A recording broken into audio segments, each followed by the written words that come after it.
जैश ए मोहम्मद एक ऐसा terrorist organisation है जिसने जहां तक भारत की बात सबसे ज्यादा नुकसान इसने हमें पहुंचाया है। 2 बार तो भारत और पाकिस्तान को ऑलमोस्ट युद्ध के कगार पर ले आया था ये। मसूद अजहर की इंपॉर्टेंस ये थी कि वो वो जो है ना, वो खुद फाइटर नहीं है। ये गया तो था जिहादी बनने के लिए। हुआ क्या, लेकिन इससे फिजिकल ट्रेनिंग हुई नहीं, मोटा फिजिकल ट्रेनिंग हुई नहीं वहाँ पर। ये अपने टेंट से बाहर निकला रात को इस तरह से टू अटेंड नेचर्स कॉल, तो फिर जो है इसको गार्ड ने गोली चलाई, तो वो गोली इसके पाँव में किसी गलती से लग गई।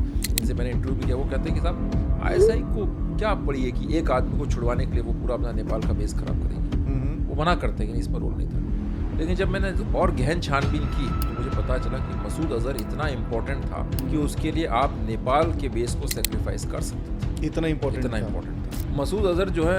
ये पहले तो अपना एक बचपन से ही थोड़ा सा एक इन्फ्लुएंस तो था, बिकॉज परिवार में ही वैसा माहौल था। खानदानी टेररिस्ट है। खानदानी धार्मिक प्रभाव इन्फ्लुएंस इन पर काफ़ी रहा, कहते हैं शुरू से पिताजी का। तो उसके बाद फिर ये मदरसा बिनौरिया चले गए पढ़ने के लिए। ठीक, ये मदरसा बड़ा फेमस है, ये मदरसा बिनौरिया मदरसा। इसमें इसके बड़े ज़बरदस्त एलमनाई हैं। निजामुद्दीन शामजाई, ये मुल्ला उमर और सारे के सारे, और आपके जो हक्कानीज वक्कानीज हैं, ओसामा बिन लादेन का भी निजामुद्दीन शामजाई जो मदरसा बिनौरिया के वाइस चांसलर थे, उनके साथ बड़ा एक अच्छा दोस्ती थी, बेस्ट फ्रेंड थे। इंडिया में वीसी बनना कितना इंपॉर्टेंट है, वीसी बनना कितना एक मुश्किल टास्क है, ठीक है। वहाँ पर निजामुद्दीन शामजाई थे, लेकिन उनको कोई इंपॉर्टेंस, हम लोग तो कभी उनको मानते ही नहीं है वीसी। मारुति 800 कार्ड लेकर के ऐसे कुछ लेकर के उधर चला गया था, बिल्कुल एक ऑर्डिनरी आदमी की तरह, लो प्रोफाइल रहता था। प्रोफाइल देवबंद गया, वहाँ पे भी ये नहीं बताया कि मैं मसूद अजहर हूँ। वहाँ भी एक अलग ही आइडेंटिटी से घूम रहा था, सजदे वजदे किए सब जगह से, और वहाँ बाबरी मस्जिद के बाहर जाके रोया है, मस्जिद को शहीद किया गया, इस तरह की बात है। फिर लखनऊ गया, फिर आ गया, फिर दूसरी होटल में रुका, फिर ये वहाँ नहीं रुका, जामिया के पास भी रुका, फिर ये किसी और होटल में रुका। पासपोर्ट ऑफिसर को तो इसने बेवकूफ़ बनाया। वली आदम इस्सा नाम से पोर्चुगीज व्यापारी है, कई सारे गुजराती व्यापारी थे, वो नाम से बेवकूफ़ बनाया। यहाँ पर भी कई दिनों तक आइडेंटिटी इसकी इनको पता नहीं चल पाया कि कौन मसूद अजहर है, क्या है, कैसे क्या। फिर जम्मू जेल में इसको रखा, वहाँ पर भी चूंकि रिलीजियस स्कॉलर था, कुरान पूरी याद कर ली, पढ़ाने लगा बड़ा इसका, और लोग ताबीज लेते थे, हिंदू लोग भी आके ताबीज लेते थे इससे। ये जेल में जब बंद था, जेल में बंद था क्या, इसका एक अटेम्प्ट था, वहाँ जेल ब्रेक का अटेम्प्ट हुआ था। तब ये सजाद अफगानी, वो एक्चुअली वो थोड़ा फिट था, तो वो निकल गया, उसको वहाँ पर मार दिया था। ये फंस गया था सुरंग में ही, मतलब इन्होंने जेल के अंदर से ही सुरंग खोद दी थी। वहाँ जेल में एक बलवा टाइप का हो गया था बेसिकली, तो कुछ राइटिंग टाइप की हो गई थी, इनको लेके जा रहे थे कुछ इंटरोगेशन वगैरह के लिए। ठीक, तो फिर ये उसमें फंस गया, ये इसको खींच के निकाला, और इसको खींच के निकाला तो इसको कहा, वहाँ पर गार्ड्स ने चिढ़ाया कि भाई मोटे तेरे बस का नहीं है ये फिजिकल काम। तब इसने कहा कि जनाब आप बहुत जल्दी मुझे बाइज्जत छोड़ करके आएंगे। जैश ए मोहम्मद के मिलिटेंट्स इतने अनट्रेंड नहीं हो, उनका स्टाइल बहुत डिफरेंट है। अच्छा, वो बुरहान वानी ये सब है, ये चॉकलेटी बॉयज हैं बेसिकली। अच्छा, वो अपना बड़े आके वो लेकर टाइप करते हैं, आकर के बिल्कुल अपना उसकी 6-7 गर्लफ्रेंड्स थी।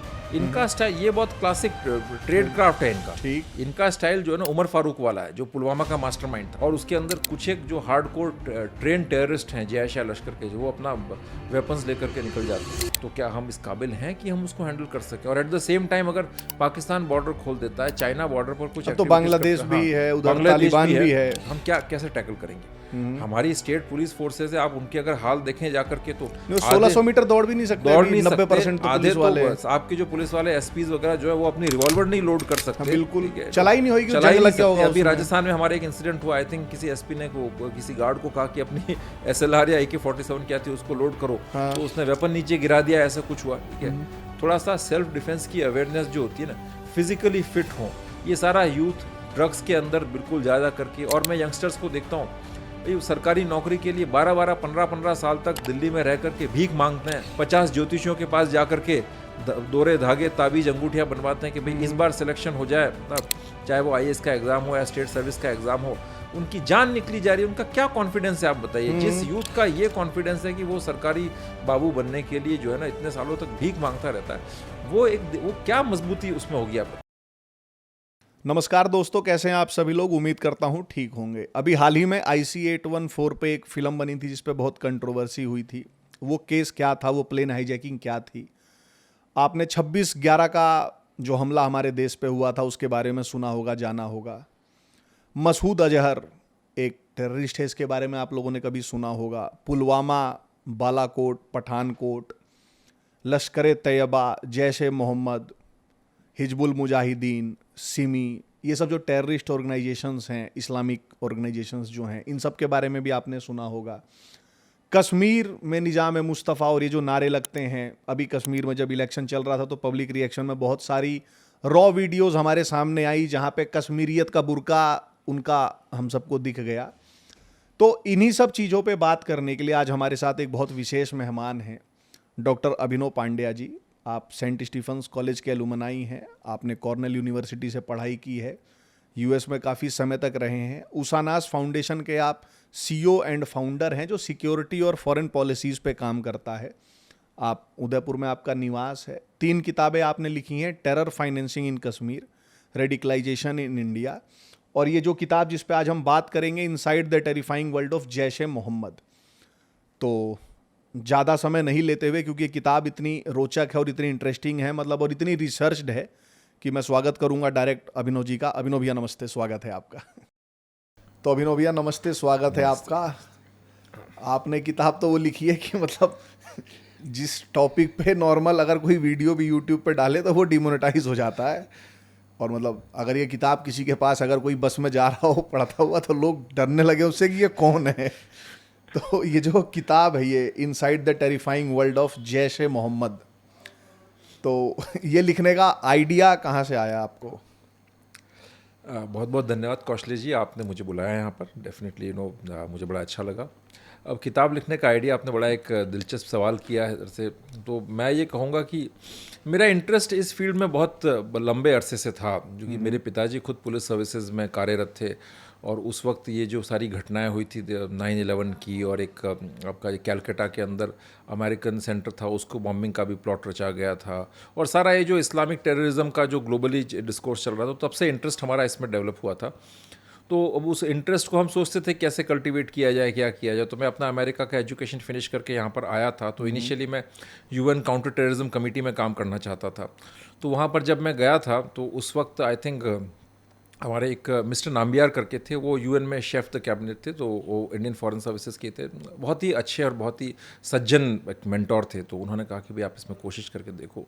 तो मैं जब उनकी यूएनसीटीसी के अंदर गया, उनकी काउंटर टेररिज्म कमेटी में, तो पता चला कि उसकी फंडिंग सारी सऊदी अरेबिया से होती थी और उसके हेड एक पाकिस्तानी थे। अच्छा। तो उनसे मैंने कहा कि भाई मैं इसके लिए अप्लाई करना चाहता हूँ। तो उन्होंने बड़े अच्छे से बुलाया। उन्होंने कहा कि भाई आप यहाँ क्यों आए, क्या करना हो, तो आपका तो एक लोकतांत्रिक कंट्री, आप तो वहाँ प्राइम मिनिस्टर भी बन सकते हैं। अगर आप शशि थरूर को देखिए, वो तो यूएन छोड़ के वहाँ पर गए और अब जो है एमपी बन रहे हैं, तो आप यहाँ पर क्यों आ रहे हैं क्या। तो मैं समझ गया उनकी मंशा जो है। उसके बाद मुझे लगा कि ठीक है यहाँ पर कुछ बहुत ज़्यादा, क्योंकि तो फिर मुझे लगा कि उस वक्त तक मैं ILO वगैरह में काम कर रहा था यूएन के अंदर। तो मैंने कहा कि अब यहाँ पर जब तक कुछ सब्सटेंशियल हम नहीं करते ग्रास रूट्स लेवल पर, तब तक कुछ ज़्यादा स्कोप दिख नहीं रहा था। फिर 2016 में भारत आ गया। फिर मेरा विवेकानंद फाउंडेशन के साथ में मेरा जुड़ाव हुआ, और वहाँ से जुड़ने के बाद इस फील्ड में काम करना शुरू किया। फिर मेरा कश्मीर जाना हुआ। कश्मीर में सत्यपाल मलिक साहब का अपॉइंटमेंट हुआ था, और मैं एक किसी मतलब एक रेफरेंस के थ्रू जो है सर से दिल्ली में ही हायर अप्स के थ्रू उनका एक इनफॉर्मल एडवाइजरी कैपेसिटी में मैंने उनके साथ काम किया लगभग 2.5-3 वर्ष किया जम्मू कश्मीर। तो मैं उन दिनों वहीं पर कार्यरत था, और मैंने बड़ा गहन रूप से इस मिलिटेंसी को, टेररिज्म को नीचे के लेवल पर देखा और समझा। और मुझे रियलाइज़ हुआ कि हम जब इतनी बात करते हैं कि भारत जो है टेररिज्म का विक्टिम है, पश्चिम हमारी बात पर ध्यान नहीं देता, FATF हमें कोऑपरेट नहीं करती, लेकिन कभी क्या हमने अपनी तरफ से जो है ना इस बात को ढंग से कहने की कोशिश की है। कहने की कोशिश मतलब हमने कितने पेपर्स लिखे हैं जो कश्मीर टेररिज्म को एक सत्यता के साथ प्रकाशित करते हैं, और जो कि जो इंटरनेशनली एक्लेम्ड जो कि स्कोपस इंडेक्स जर्नल्स हैं उनमें पब्लिश्ड हैं, या ऑक्सफोर्ड, कैम्ब्रिज, या फिर जो है रूटलेज जैसी किताबों के द्वारा पब्लिश्ड हैं, या हार्पर कॉलिंस जैसी किताबों के द्वारा पब्लिश्ड हैं। और मुझे पता लगा कि ऐसी तो हमारे यहाँ से कोई पब्लिकेशन थे ही नहीं। 26/11 के हमले के अंदर जब कुछ वेस्टर्न लोग मारे गए, वेस्टर्नर्स, तो तुरंत पश्चिमी थिंक टैंक्स की नज़र पड़ी लश्कर तैयबा के ऊपर, और स्टीफन टैंकेल ने और क्रिस्टीन फेयर ने उनके ऊपर बेहतरीन किताबें लिख दी। लिखनी किनको चाहिए थी, हमें लिखनी चाहिए थी, क्योंकि लश्कर तैयबा ने सबसे ज़्यादा नुकसान हमें पहुंचाया, लेकिन हमने कभी लिखा नहीं। तो मैंने इसी कमी को भरपूर पूरा करने के लिए, इस कमी को मैंने सोचा कि मैं इस पर लिखता हूं, और मैंने जैश का विषय चुना, क्योंकि जैश-ए-मोहम्मद एक ऐसा टेररिस्ट ऑर्गेनाइजेशन है जिसने, जहां तक भारत की बात, सबसे ज़्यादा नुकसान इसने हमें पहुंचाया है। 2 बार तो भारत और पाकिस्तान को ऑलमोस्ट युद्ध के कगार पर ले आया था ये। दुनिया भर के फिदाइन अटैक और एक कहता है ना मोरल शेकिंग, जब वो लम्हा आप याद करें जब हमारी सरकार के विदेश मंत्री को जो है मसूद अजहर को बड़े एम्बैरेसिंग पोजीशन में वहाँ पर छोड़ करके आना पड़ा था। मतलब वो जो जग हंसाई हुई थी हमारी, तो एक हर तरीके से जो है ना इसने हमें इतना एक थ्रेड, एक नुकसान पहुंचाया। पुलवामा का एपिसोड याद करें, 40 जवान हमारे शहीद हुए थे, उन दिनों तो मैं वहीं था, तो वो तो बड़ा एक पर्सनली मेरा एक वो जुड़ाव है उस पूरे उस एपिसोड के साथ में। तो इसीलिए मैंने सोचा कि शायद इस ऑर्गेनाइजेशन के ऊपर लिखने की ज़रूरत है, क्योंकि अभी भी वेस्टर्न ऑडियंस में और हमारे देश में भी इसको लेकर के पर्याप्त अंडरस्टैंडिंग नहीं है, जागरूकता नहीं है, इसलिए मैंने ये किताब लिखी। दूसरा मेरा उद्देश्य ये था कि मैं चाहता था कि लोग टेररिज्म को सिर्फ एक एकेडमिक पॉइंट ऑफ व्यू से नहीं, इन लोगों की क्या मानसिकता है, ये लोग कैसे सोचते हैं, एक टेररिस्ट क्या सोचता है, क्या खाता है, क्या उसकी ट्रेनिंग होती है, वो कितने पुशअप्स लगाता है, उसकी निशानेबाजी कैसी होती है, इन छोटी छोटी चीज़ों को, वो एनकाउंटर ऑपरेशन में जाता है तो किस फॉर्मेशन में जाता है, उसका इंटेलिजेंस का मोडस ऑपरेंडी क्या होता है, इन सारी चीज़ों के ऊपर मैं ग्रास रूट से जो है ना रिसर्च करके इन्फॉर्मेशन कलेक्ट करके कुछ लिखूं, ऐसी मेरी इच्छा थी। इसीलिए मैंने इस जैश के ऊपर ये किताब। ठीक। अच्छा, ये जैश ए मोहम्मद का मतलब क्या होता है? जैसे इसका कुछ मीनिंग भी होता होगा? इसका मतलब है army of the prophet Mohammad. Prophet Mohammad.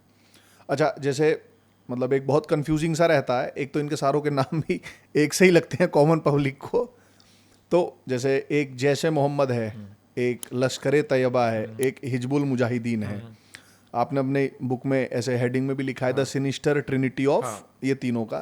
तो अगर थोड़ा सा प्राइमर ऑडियंस के लिए कि बेसिकली ये तीनों क्या हैं, क्या फर्क क्या है, इनकी फाउंडिंग कहाँ हुई और इनके बीच में क्या है अंतर, कुछ ऐसा? देखिए, अगर हम कश्मीर के जो 3 मेन टेररिस्ट ग्रुप्स हैं, अभी का डायनामिक्स थोड़े से अलग है क्योंकि अभी ये लोग प्रॉक्सी ग्रुप्स के थ्रू काम करते हैं, बट फिर भी 3 तो मेन वही हैं। वो हैं हिजबुल मुजाहिदीन, लश्कर ए तैयबा और जैश ए मोहम्मद। ठीक। तो हिजबुल मुजाहिदीन का आपका 1990 के आसपास इसकी शुरुआत हुई थी, और वो कारण ये था कि JKLF वहाँ पर पहले एक टेरर ग्रुप हुआ करता था, ये यासीन मलिक वाला। यासीन मलिक वाला। JKLF का जो था वो थे तो सेपरेटिस्ट थे, इस्लामिस्ट भी थे, लेकिन थोड़ा बहुत कई बार पाकिस्तान को लगता था कि हमसे थोड़ा अलग डायरेक्शन में चलते हैं। ठीक। और पाकिस्तान कश्मीर की टेररिज्म को पूरा एक कहते हैं एक रिलीजियस कलर देना चाहता था, मजहबी रंग उसको। तो उन्होंने कहा था कि ये जो प्योरली टेरिटोरियल उसकी बात करते हैं, सेल्फ डिटर्मिनेशन की कश्मीर की, वो हटाओ, कि हमें अपना ग्रुप चाहिए क्या, क्योंकि उनको लगा था कि अब टेररिज्म को हम कंट्रोल करें। तो JKLF को उन्होंने धीरे धीरे एलिमिनेट करवाया, वाइप आउट करवाया, और एक ग्रुप खड़ा किया हिजबुल मुजाहिदीन, जो कि जमाते इस्लामी नाम का एक बड़ा एक कट्टर संगठन है कश्मीर के अंदर। मौलाना मौदूदी की जो पॉलिटिकल इस्लाम की आइडियोलॉजी उस पर चलता है। अच्छा। उसका ये एक तरह से मिलिटेंट विंग कह दीजिए। ये मौलाना मौदूदी देवबंद वाले? नहीं, मौलाना मौदूदी देवबंद वाले नहीं, वो पाकिस्तान, मतलब अब तो पाकिस्तान से, तो वो तो खैर ठीक अब चले, वो फौत हो गए।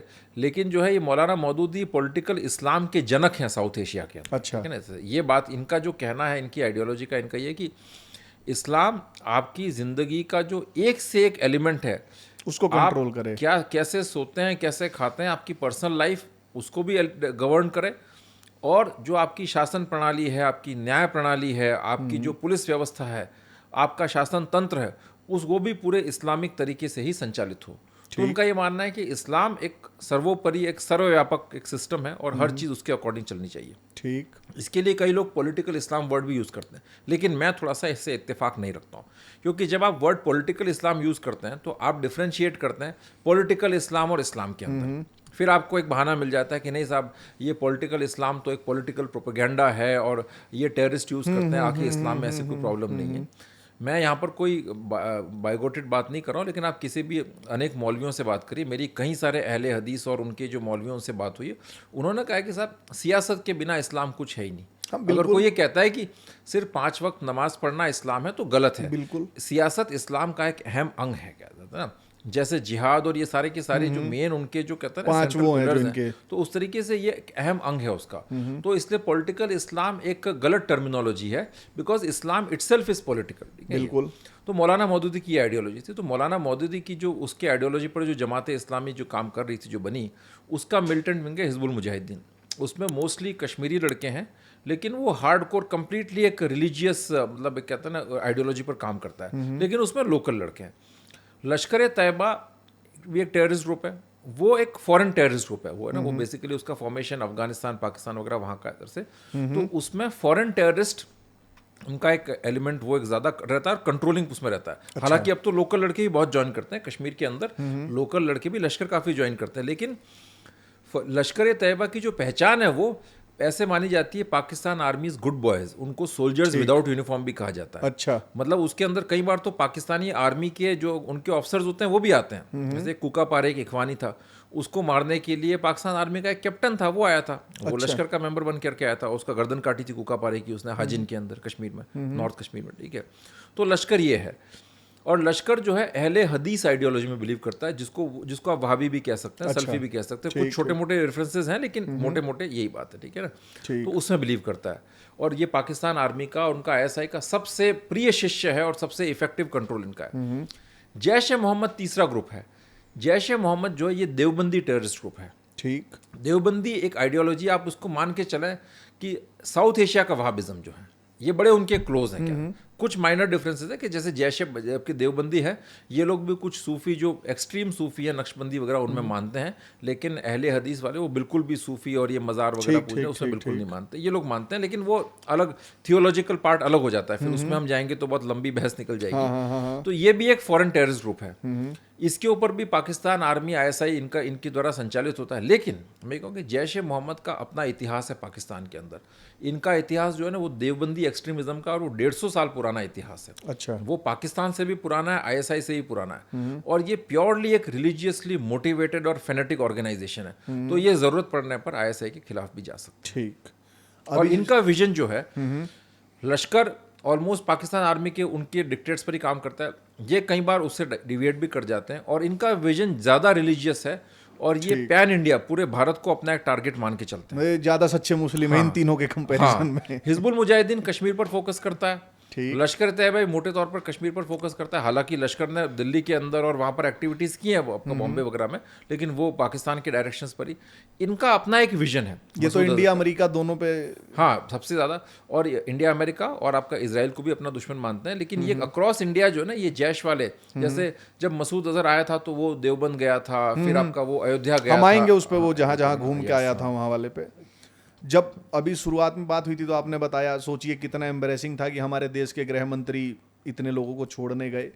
अभी रिसेंट उसी इंसिडेंट्स पे एक मूवी भी आई थी मेरे ख्याल से, IC-814 की जो हाईजैकिंग हुई थी।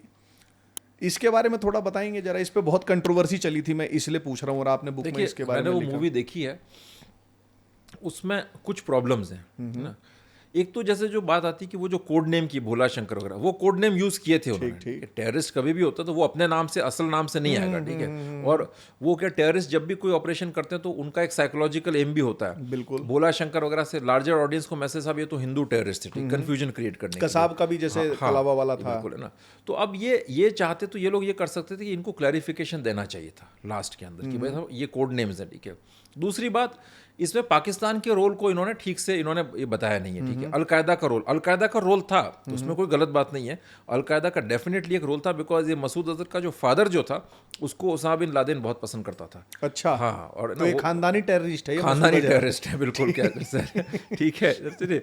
और मैं आपको एक और चीज बता दूं, आप और हम इनको टेररिस्ट कहते हैं, लेकिन पाकिस्तान में फ्रीडम फाइटर हैं ये। नहीं, फ्रीडम फाइटर भी नहीं, इनकी वहां पर वही इंपॉर्टेंस है जो आपके यहाँ पर बाबा रामदेव की, श्री रविशंकर की, या जग्गी वासुदेव जी की, या इन सब महानुभावों की है। ठीक, उनके लिए रिलीजियस स्कॉलर्स हैं, बड़े बड़े आलिम फाजिल हैं ये लोग, और इनके साथ कई सारे दीन के चिराग। हाँ, तो अब इसलिए अलकायदा का रोल था, लेकिन पाकिस्तान के रोल को वो लोग मिस कर गए। उसके दो कारण हो सकते हैं।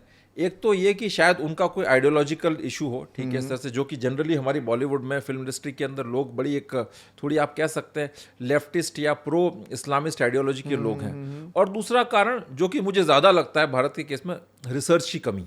ठीक है, पढ़ते लिखते हैं नहीं ये लोग बहुत ज़्यादा, ये जो जनरली वहाँ पर जो कल्चर है बॉलीवुड के अंदर, तो इंटेलेक्चुअल थोड़ा एक डिफिसिट है। बिल्कुल, और एक कारण ये भी है कि ये जो विषय हैं ये बड़े गुप्त विषय हैं, तो इनके बारे में जानकारियाँ भी पब्लिक डोमेन में नहीं है। मतलब अगर देखिए, ये तो चलिए किताब जैसे अभी आई, ठीक है, बट इन केस अगर कोई रैंडमली अगर बनाना शुरू करे तो इन चीज़ों के बारे में अवेलेबल नहीं है। जो कोर इन्फॉर्मेशन होती है वो हमारी खुफिया एजेंसीज के पास होती है, वो शेयर करती नहीं है इस तरह की इन्फॉर्मेशन, क्या, क्योंकि ये सारी चीज़ें, और उनके पास भी कोई कलेक्टेड फॉर्म में नहीं होती होती हैं, जैसे देखिए हमने इस किताब को लिखा, इसमें रिसर्च की, तो ऐसा नहीं है कि ये सारी चीज़ें एजेंसीज आपको एक उस फॉर्म में मिलेंगी। कई इंटेरोगेशन रिपोर्ट्स होती हैं, वो किसी रद्दी में या कहीं माल खाने में सड़ रही होती हैं, पुरानी इंटेरोगेशन रिपोर्ट्स, आपको उनको पढ़ना पड़ता है।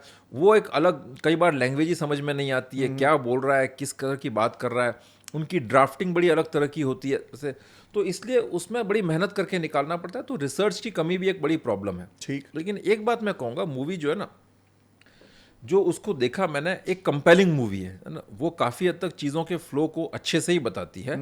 और मुझे एक सबसे बड़ी बात लगी, उसमें उन्होंने जो हमारी जो लाचारी थी या हमारी जो नाकामियाँ थी, जो लापरवाहियाँ थी हमारे सुरक्षा तंत्र की, उसको जो है ना 100% तो नहीं, लेकिन फिर भी काफ़ी अच्छे से चित्रित किया है उन्होंने। ठीक है, देखिए अल्टीमेटली कहीं ना कहीं आपको ये मानना पड़ेगा, उस वक्त जो है चाहते तो अमृतसर के अंदर आप उस पर कार्रवाई कर सकते। हाँ, वो मैं इसीलिए मैंने ये पूछा कि जो ये था क्या, मतलब बेसिकली जो प्लेन हाईजैकिंग वाला जो किस्सा था, आपने तो मतलब लिखा है, आपने इसको पढ़ा भी होगा, ये किस्सा था क्या, मतलब इसमें हुआ क्या था, अगर इसकी स्टोरी जाननी हो अगर शॉर्ट में।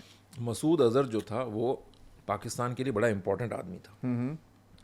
ये कोई पहला किस्सा नहीं था, पहला हादसा नहीं था जब मसूद अजहर को छुड़वाने के लिए इस तरह का प्रयास किया गया। चौथा था मेरे ख्याल से। हाँ, इसके पहले भी, अब चूंकि हम लोग समझ नहीं पाए इस चीज़ को, ठीक है, तो वो भी कहीं ना कहीं हमारी एक लापरवाही को और हमारी लैक ऑफ अंडरस्टैंडिंग को या मूर्खता को या मंदबुद्धि को दर्शाता है, मैं ये भी कहूँगा। मसूद अजहर की इंपॉर्टेंस ये थी कि वो मतलब वो जो है ना, वो खुद फाइटर नहीं है। ये गया तो था जिहादी बनने के लिए, हुआ क्या, लेकिन इससे फिजिकल ट्रेनिंग हुई नहीं, भाग नहीं फिजिकल ट्रेनिंग हुई नहीं वहाँ पर। ये अपने टेंट से बाहर निकला रात को इस तरह से अपना किसी टू अटेंड नेचर्स कॉल, तो फिर जो है इसको गार्ड ने गोली चलाई, तो वो गोली इसके पाँव में किसी गलती से लग गई, तो उसके बाद ये लिम करने लगा। तो उसको ये कैश करता रहा कि साहब मैं तो वहाँ पर बड़ा गोली खा के आया, इस तरह की बात होता है। लेकिन ये मोटिवेटर, अच्छा, इसको गोली नेचर्स कॉल एड्रेस करने गया तो वहाँ लगी थी। मोटिवेटर बड़ा गजब का आई। अच्छा, बहुत गजब का, एक भाषण से ये कम से कम 100 हज़ारों जिहादी खड़े कर दे। इसकी स्पीचेस में, मैंने भी इसकी स्पीच सुनी, और मैं ईमानदारी से आपको कह दूं कि अगर कोई मुसलमान है या कोई वो, तो उस पावर को रेजिस्ट कर पाना बड़ा मुश्किल है। बहुत कन्विक्शन के साथ बात करता है। ठीक। और हम कह देंगे रेबल राउजर है, लेकिन अगर आप उस सिस्टम में एग्जिस्ट करते हैं, अगर आप पाकिस्तान, साउथ पंजाब में पाकिस्तान के उस मदरसा इकोसिस्टम का पार्ट हैं, तो आपको वो स्पीच बड़ा इंस्पायर करेगी। तो अब बात ये है कि इसको छुड़वाना था, ठीक है। अब जो है इसको छुड़वाने के लिए कुछ ना कुछ करना था। 3-4 अटेम्प्ट्स इन्होंने किए, टूरिस्ट किडनैप किए, उमार शेख सईद को भेजा, वो नहीं हुआ सारा का सारा मामला। तो अब क्या दिल्ली में भी कुछ अमेरिका वाले हाँ, वो उमार शेख सईद को भेजा ही इसलिए था यहाँ पर, ठीक। वो सारा किया। उसके बाद जो इन्होंने प्लान किया कि अब जो है नेपाल से आप ये ऑपरेशन करो। उसमें एक बड़ी परेशानी थी, नेपाल के अंदर आईएसआई का बड़ा मजबूत बेस था वहाँ पर। ये लोग इन्फिल्ट्रेशन वहाँ से करवाते थे। काठमांडू से कराची एक फ़्लाइट जाती थी तब, उसमें कई लोग जाते थे। तो इनको था कि अब क्या नेपाल को सेक्रीफाइस किया जाए, बिकॉज अगर वहाँ से ऑपरेशन किया तो बाद में सब चीज़ें खुलेंगी, और चीज़ें खुल गई तो फिर जो हमारा सारा इंटेलिजेंस का जो एक नेटवर्क है वहाँ पर वो कॉम्प्रोमाइज़ होगा। अभी भी आप कहें तो कई सारे जो सेपरेटिस्ट हैं जिनसे मैंने इंटरव्यू भी किया, वो कहते हैं कि साहब आईएसआई को क्या पड़ी है कि एक आदमी को छुड़वाने के लिए वो पूरा अपना नेपाल का बेस खराब करेगी। वो मना करते हैं कि इसमें रोल नहीं था।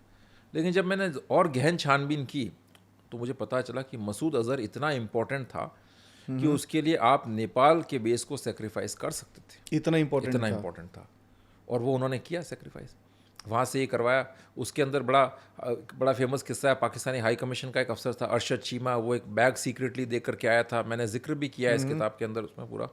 उसके बाद जो है जब वहाँ पर उन्होंने हाईजैक किया, फिर उसमें ये वहाँ से पहले अपना उधर अमृतसर, ठीक है। हाँ, मैंने ये सुना है किस्सा कि अमृतसर में तेल भरवाने को रुके ये, वहाँ रुके ये, तो ये तो वहाँ भी पकड़े जा सकते थे। अच्छा मौका था हमारे पास वहाँ पर, जो है ना, वहाँ पर हम लोग कुछ कर सकते थे। तो गाड़ी आगे ला के कोई बैरियर क्रिएट कर देते, कुछ टायर्स डिफ्लेट कर देते, लेकिन नहीं किया। उसके बारे में कई तरह की थ्योरीज आती हैं। एक सबसे कंट्रोवर्शियल, कुछ बड़े अधिकारी उस जहाज में थे, थ्योरी आती है कि उसमें एक बड़े शशि भूषण सिंह तोमर जो थे, कहा जाता है कि वो उस जहाज में थे। रॉक एक फॉर्मर ऑफिसर है मिस्टर यादव, उन्होंने अपनी किताब में भी लिखा है, ठीक है। मैंने कई लोग और भी अनऑफिशियल सोर्सेज से ये बात सुनी है, ठीक है। और जो मिस्टर तोमर जो थे वो 2 बड़े अफसरों के रिश्तेदार भी थे। आई थिंक एक एन.के. सिंह थे, उनके जो बिहार कैडर के आईएएस ऑफिसर थे, और बड़े काफ़ी इन्फ्लुएंशियल, बड़े विद्वान व्यक्ति हैं, जैसे अभी भी सर्विस में तो नहीं है लेकिन उनका एक प्रभाव है। और दूसरे एक एनएसजी के जो डीजी थे। अब एक बात ये आती है, एक थियोरी है, ठीक है ना, कि साहब उनका कुछ असर प्रभाव था कि ये एक्शन ना लिया जाए। अब देखिए ये कितना, हम तो रिसर्चर्स हैं, हम लोग एकेडमिक्स हैं, हमारा काम है फैक्ट्स को सामने रखना। अब ये बात कितनी सत्य है या नहीं है इसके बारे में तो ये बातें तो कभी सामने आएंगी या नहीं आएंगी पता नहीं, ठीक है। लेकिन ये अगर कोई बात उठी है तो कहीं ना कहीं कुछ तो कहीं तो सत्यता दाल कुछ, में काला होगा। हाँ कुछ होगा, ठीक है। तो ये सोचने का विषय है, ठीक है ना, कि हम वहाँ पर क्यों एक्शन नहीं ले पाए, ठीक है। इसमें मुफ्ती परिवार की भी कोई बेटी थी इसके अंदर, जहाज के अंदर? नहीं वो नहीं थी, ठीक है। तो फिर ये वहाँ से अमृतसर से ये लोग गए अफगानिस्तान, हमसे पहले दुबई गए थे, सॉरी, वहाँ पर कुछ को रिलीज़ किया था, फिर फाइनली कंधार में आके लैंड किए थे। फिर जब ये बाहर निकले वहाँ से, जब भी पूरा हॉस्टेज ड्रामा चला सारा का सारा, और उसमें जब यहाँ से लोग गए थे, हमारे जो 3-4 अफसर गए थे वहाँ पर छुड़वाने के लिए, वो हॉस्टेज नेगोशिएशन करने के लिए, डोवल साहब थे, CD साहे साहब थे जो कि मेरे तो सुपरवाइज़र भी थे VIF के अंदर, आनंद अडनी साहब थे और विवेक काटजू थे। तो वहाँ पर ये लोग बड़े अच्छे कुछ लिसनिंग डिवाइसेस यहाँ से लेके गए थे। तो उनमें पाकिस्तान वाले जो इंस्ट्रक्शंस दे रहे थे तालिबान को नेगोशिएशन में, वो चीज़ें इंटरसेप्ट हो रही थी। तो उनका रोल सामने आ रहा था पाकिस्तान वालों का, वो उनको गाइड कर रहे थे कि आपको ये बात करनी है, ये करना है। फिर जब इनको छोड़ के लाया गया, जिस तरीके से, जिस गर्मजोशी के साथ इनको नीचे रिसीव किया था, गले लगा लिया गया इनको, उमर शेख सईद को, इनको, उससे साफ ये क्लियर था कि ये तो पूरा का पूरा मिली भगत से ये कार्यक्रम किया गया था पूरा। फिर वहीं पर इन्होंने टारमैक पर ही नमाज पढ़ी। अच्छा, हाँ, टारमैक पर इन्होंने नमाज पढ़ी, फिर इनको ले जाया गया पाकिस्तान के अंदर वापस। तो ISI का रोल बड़ा क्लियर था। और जब पाकिस्तान ले गए इसको, तो मसूद अजहर को एक विक्ट्री परेड की तरह पूरे कंट्री में घुमाया गया, ठीक, और नया ऑर्गेनाइजेशन क्रिएट किया गया, जैश। तो वो तो ऐसा था कि अच्छा, जैश उसके बाद बनाया उसके गया, बाद बनाया, क्योंकि पहले ऑर्गेनाइजेशन हरकतुल मुजाहिदीन, तो प्लेन हाईजैकिंग में हरकतुल मुजाहिदीन का नाम आता है, ठीक। हरकतुल मुजाहिदीन और हरकतुल अंसार 2 ऑर्गेनाइजेशंस थे।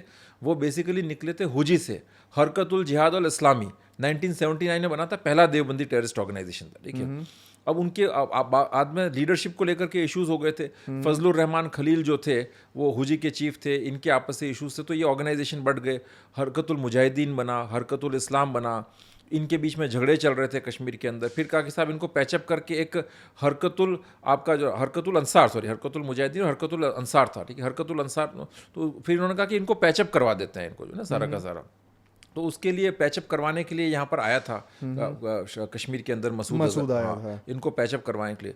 तो ये सारी चीज़ें तो पहले से इनके दिमाग में थी। अब ISI चाहती थी कि जो है कि ये सारा जो न्यूसेंस जो चल रहा है, बिकॉज इसमें भी इनके इंटरनल झगड़े काफ़ी होते हैं। फजलुर रहमान खलील पठान था, एक पंजाबी फैक्शन और था, तो आपस में इनके जो टर्फ वॉर्स और ये सारी चीज़ें चलती रहती थी। क्या वो अफगान वेटरन था। ISI को चाहिए था कि ऐसा टेरर ग्रुप जिस पर वो अपना फॉर्मली कंट्रोल एस्टैब्लिश कर सके, तो उन्होंने इसको मसूद अजहर को यूज़ करके और हाँ इसको लगाओ और एक जैश नाम का नया ग्रुप खड़ा कर दिया। ठीक। अभी हम जब बातचीत कर रहे थे तो 2-3 बार एक नाम आया, देवबंदी टेररिज्म, देवबंदी मूवमेंट। हमारे यहाँ पश्चिमी उत्तर प्रदेश में ही देवबंद है। ये Deobandi movement the fountain head of जिहादिज्म in south Asia, थोड़ा इस पे प्रकाश डालें। नहीं, देवबंदी जो एक थॉट है वो एक रिवाइवलिस्ट थॉट है इस्लाम का, और बड़ा एक एक्सट्रीम थॉट है ये। बेसिकली जब मुगल आपका डिक्लाइन पर थे, तो शाह वलीउल्लाह करके दिल्ली में एक दहलवी, हाँ, वो थे, तो वो कहते थे कि साहब मुगलों का पतन जो इसलिए हुआ है मुसलमानों का, क्योंकि उन्होंने हिंदुओं से मिलना शुरू कर दिया, इस्लामिक प्रैक्टिसेस छोड़ दिए, मज़ारों पर जाकर के चिराग जलाना, ये करना, ये सब बंद करी। तो वो एक रिवाइवलिस्ट थ्योरी के साथ उन्होंने काम करना शुरू किया। तो उनका फर्स्ट टारगेट उस ज़माने में ये सूफी लोग हुआ करते थे सारे के सारे, बिकॉज इस्लाम का एक स्वरूप उस भारत, मतलब तत्कालीन जो भारत था उसमें ऐसा बन गया था कि वो कई सारी हिंदू प्रैक्टिसेस भी मिक्स हो गई थी। फिर ये लोग, इनको अंग्रेज़ों ने बहुत ही बुरी तरीके से जो है ना रुला पिटा करके हराया था, तो कॉन्फिडेंस बिल्कुल डाउन हो चुका था। ठीक। तो उसके कारण जब आदमी का, आपने देखा होगा ना भाई, किसी लड़के का किसी लड़की से जब ब्रेकअप होता है तो कितना भी कॉन्फिडेंट लड़का होता है, बिल्कुल, वो कॉन्फिडेंस डाउन होकर के जब वो नीचे आ जाता है बड़ा सॉफ्ट हो जाता है, डिप्रेशन बड़ा सॉफ्ट हो जाता है, उसका सारा ईगो निकल जाता है। तो उस तरीके से जब इनका भी जब जो डिक्लाइन हुआ, मराठों ने काफी बड़ा इनको बुरी तरीके से वो किया था, एम्बैरस किया था, अंग्रेजों ने किया, तो 800 साल जो हुकूमत की जो एक जो अकड़ जो थी वो निकल गई थी। तो तब इनकी दूसरी जो कम्युनिटीज़ थी यहाँ पर, नॉन मुस्लिम कम्युनिटीज़, उनके साथ एक सिंक्रेटिक कल्चर डेवलप हो गया था और ताल्लुकात थोड़े ठीक ठाक से हो गए थे। लेकिन उस बात को लेकर के वलीउल्लाह और इनको प्रॉब्लम होने लगी थी, साहब ये चीज़ ठीक नहीं है। तो फिर वो रिवाइवलिस्ट मूवमेंट शुरू हुआ, और फिर जो है ये लोग अपना सारे के सारे इसमें आगे स्कॉलर्स आते गए। पाकिस्तान में जो एरिया है पंजाब वगैरह वाला, वहाँ पर बालाकोट, बालाकोट वाला, वो तो पेशावर में, उसके पहले पंजाब में भी वहाँ बड़ा सूफी कल्चर था। तो धीरे धीरे देवबंदियों ने उसको सारा एलिमिनेट करना शुरू किया और सारी इनकी प्रैक्टिसेस लेकर के आए। और मैंने अपनी किताब के अंदर वो ताहिर कामरान करके एक बड़े अच्छे स्कॉलर है, उनकी स्टडी को मैंने कोट किया है, जिसमें बताया कि किस तरीके से देवबंदी मदरसों की संख्या लगातार बढ़ती गई वहाँ पर सारा का सारा, और छोटे छोटे मदरसों का इनका इन्फ्लुएंस, फंड कलेक्शन मेथड्स वगैरह ये सारे। और सबसे पहले इन्होंने जो है, ये तो आपका 1947 तक मान के चलना, ठीक है। इंडिया में भी देवबंद था। देखिए बेसिक टीचिंग्स तो उनकी भी थोड़ी सी फंडामेंटलिस्ट टाइप की हैं, लेकिन इन लोगों ने उस वक्त पार्टीशन का विरोध किया था। उस वक्त इनका विरोध करने का कारण दूसरा था कि यूनाइटेड उम्मा रहेगा और यूनाइटेड पूरे सब कॉन्टिनेंट पे कब्जा करेंगे। पे तो कारण दूसरा था, ठीक है, इनका कि आपका यूनाइटेड रहेगा उम्मा, और दूसरा जो है कि अगर आपको उधर तो वैसे ही सारा मुस्लिम डोमिनेटेड है, तो इस्लाम को आप कैसे फैलाएंगे तो वही ना जहाँ पर नहीं है, क्या इनका ये कारण था, ठीक है इनका। अब लेकिन उसके बाद लेकिन बेसिक जो टीचिंग्स हैं देवबंद के जो करिकुलम है, फतवे हैं, वहाँ जो जिहाद की डेफिनेशंस वगैरह, वो बड़ी रिजिड हार्डकोर है, ठीक है। पार्टीशन के बाद इंडिया का देवबंद अपने आप को इनसे अलग बताते हैं, ठीक है, लेकिन फिर भी मैं कहूँगा फंडामेंटल्स वो तो सेम ही होंगे, continue to be the same, ठीक है, क्योंकि सोर्स तो दोनों का ही सेम होगा ना, ठीक है। वो ऊपर से आप कुछ भी कहते हैं, जैसे तबलीगी जमात है, तबलीगी जमात भी इनका एक ऑफशूट है, ठीक है, देवबंद का। तबलीगी जमात मुझे तो समझ में नहीं आता क्यों सिर्फ भारत में ही बैन नहीं है, बल्कि सऊदी अरेबिया, सेंट्रल एशिया के सारे कंट्री, सभी जगह तबलीगी जमात बैन है। तबलीगी जमात एक तरह से आप कहते हैं कि फर्टाइल रिक्रूटिंग ग्राउंड है टेररिस्ट का। ये देवबंदी ऑर्गेनाइजेशन में जो टेररिस्ट जाते हैं वो तबलीगी जमात से जाते हैं ना। उसमें पाकिस्तान में तो एक ISI का जो चीफ था वो तबलीगी जमात का था, ठीक है ना। और भारत सरकार हर साल इनका इज्तिमा होता है कि क्या होता है, इज्तिमा इनका होता है, तो बहुत बड़ा संख्या में सेंट्रल एशिया से बहुत सारे लोग यहाँ पर तबलीगी जमात के आते हैं, यहाँ से जाते हैं। तो ये पूरा मेवात जो था, ये जो यहाँ बताते हैं कि मेव राजपूत थे, उनको रेडिकलाइज करने में या उसमें तबलीगी जमात का ही रोल है सबसे बड़ा। कश्मीर में जो है तबलीगी जमात बड़ी एक्टिव है, ये देवबंदी ग्रुप से सारे, ठीक है। ये लोग जब मूवमेंट करते हैं, टेरर फंडिंग में इनका एक रोल रहता है। फ्रांस में तो कहते हैं वहाँ यूरोप में 80% जिहादीस तबलीगी जमात से आए। तो ये इस तरह के इनके वो सारे के सारे इनके कहता है ना एक बैकग्राउंड है इनका देवबंदी मूवमेंट का। अब देवबंदी मूवमेंट पार्टीशन के बाद जब पाकिस्तान बना, तो सबसे पहले इन्होंने खत्म नबूवत मूवमेंट शुरू किया। इन्होंने टारगेट किया अहमदिया को, है ना, कि अहमदिया मुसलमान नहीं है, क्योंकि वो प्रॉफिट को अपना आखिरी नबी नहीं मानते हैं। मेहदी, हाँ, उनका मिर्जा गुलाम इस्माइल जो है ना, गुलाम मोहम्मद है, वो बाद में जो है थे उनको मानते हैं, तो ये मुसलमान नहीं है। तो उसके बाद 1954 में पहले एंटी अहमदिया राइट्स वहाँ पर हुए सारे के सारे, और उसके बाद जो है फिर इन्होंने शियास को टारगेट करना शुरू किया।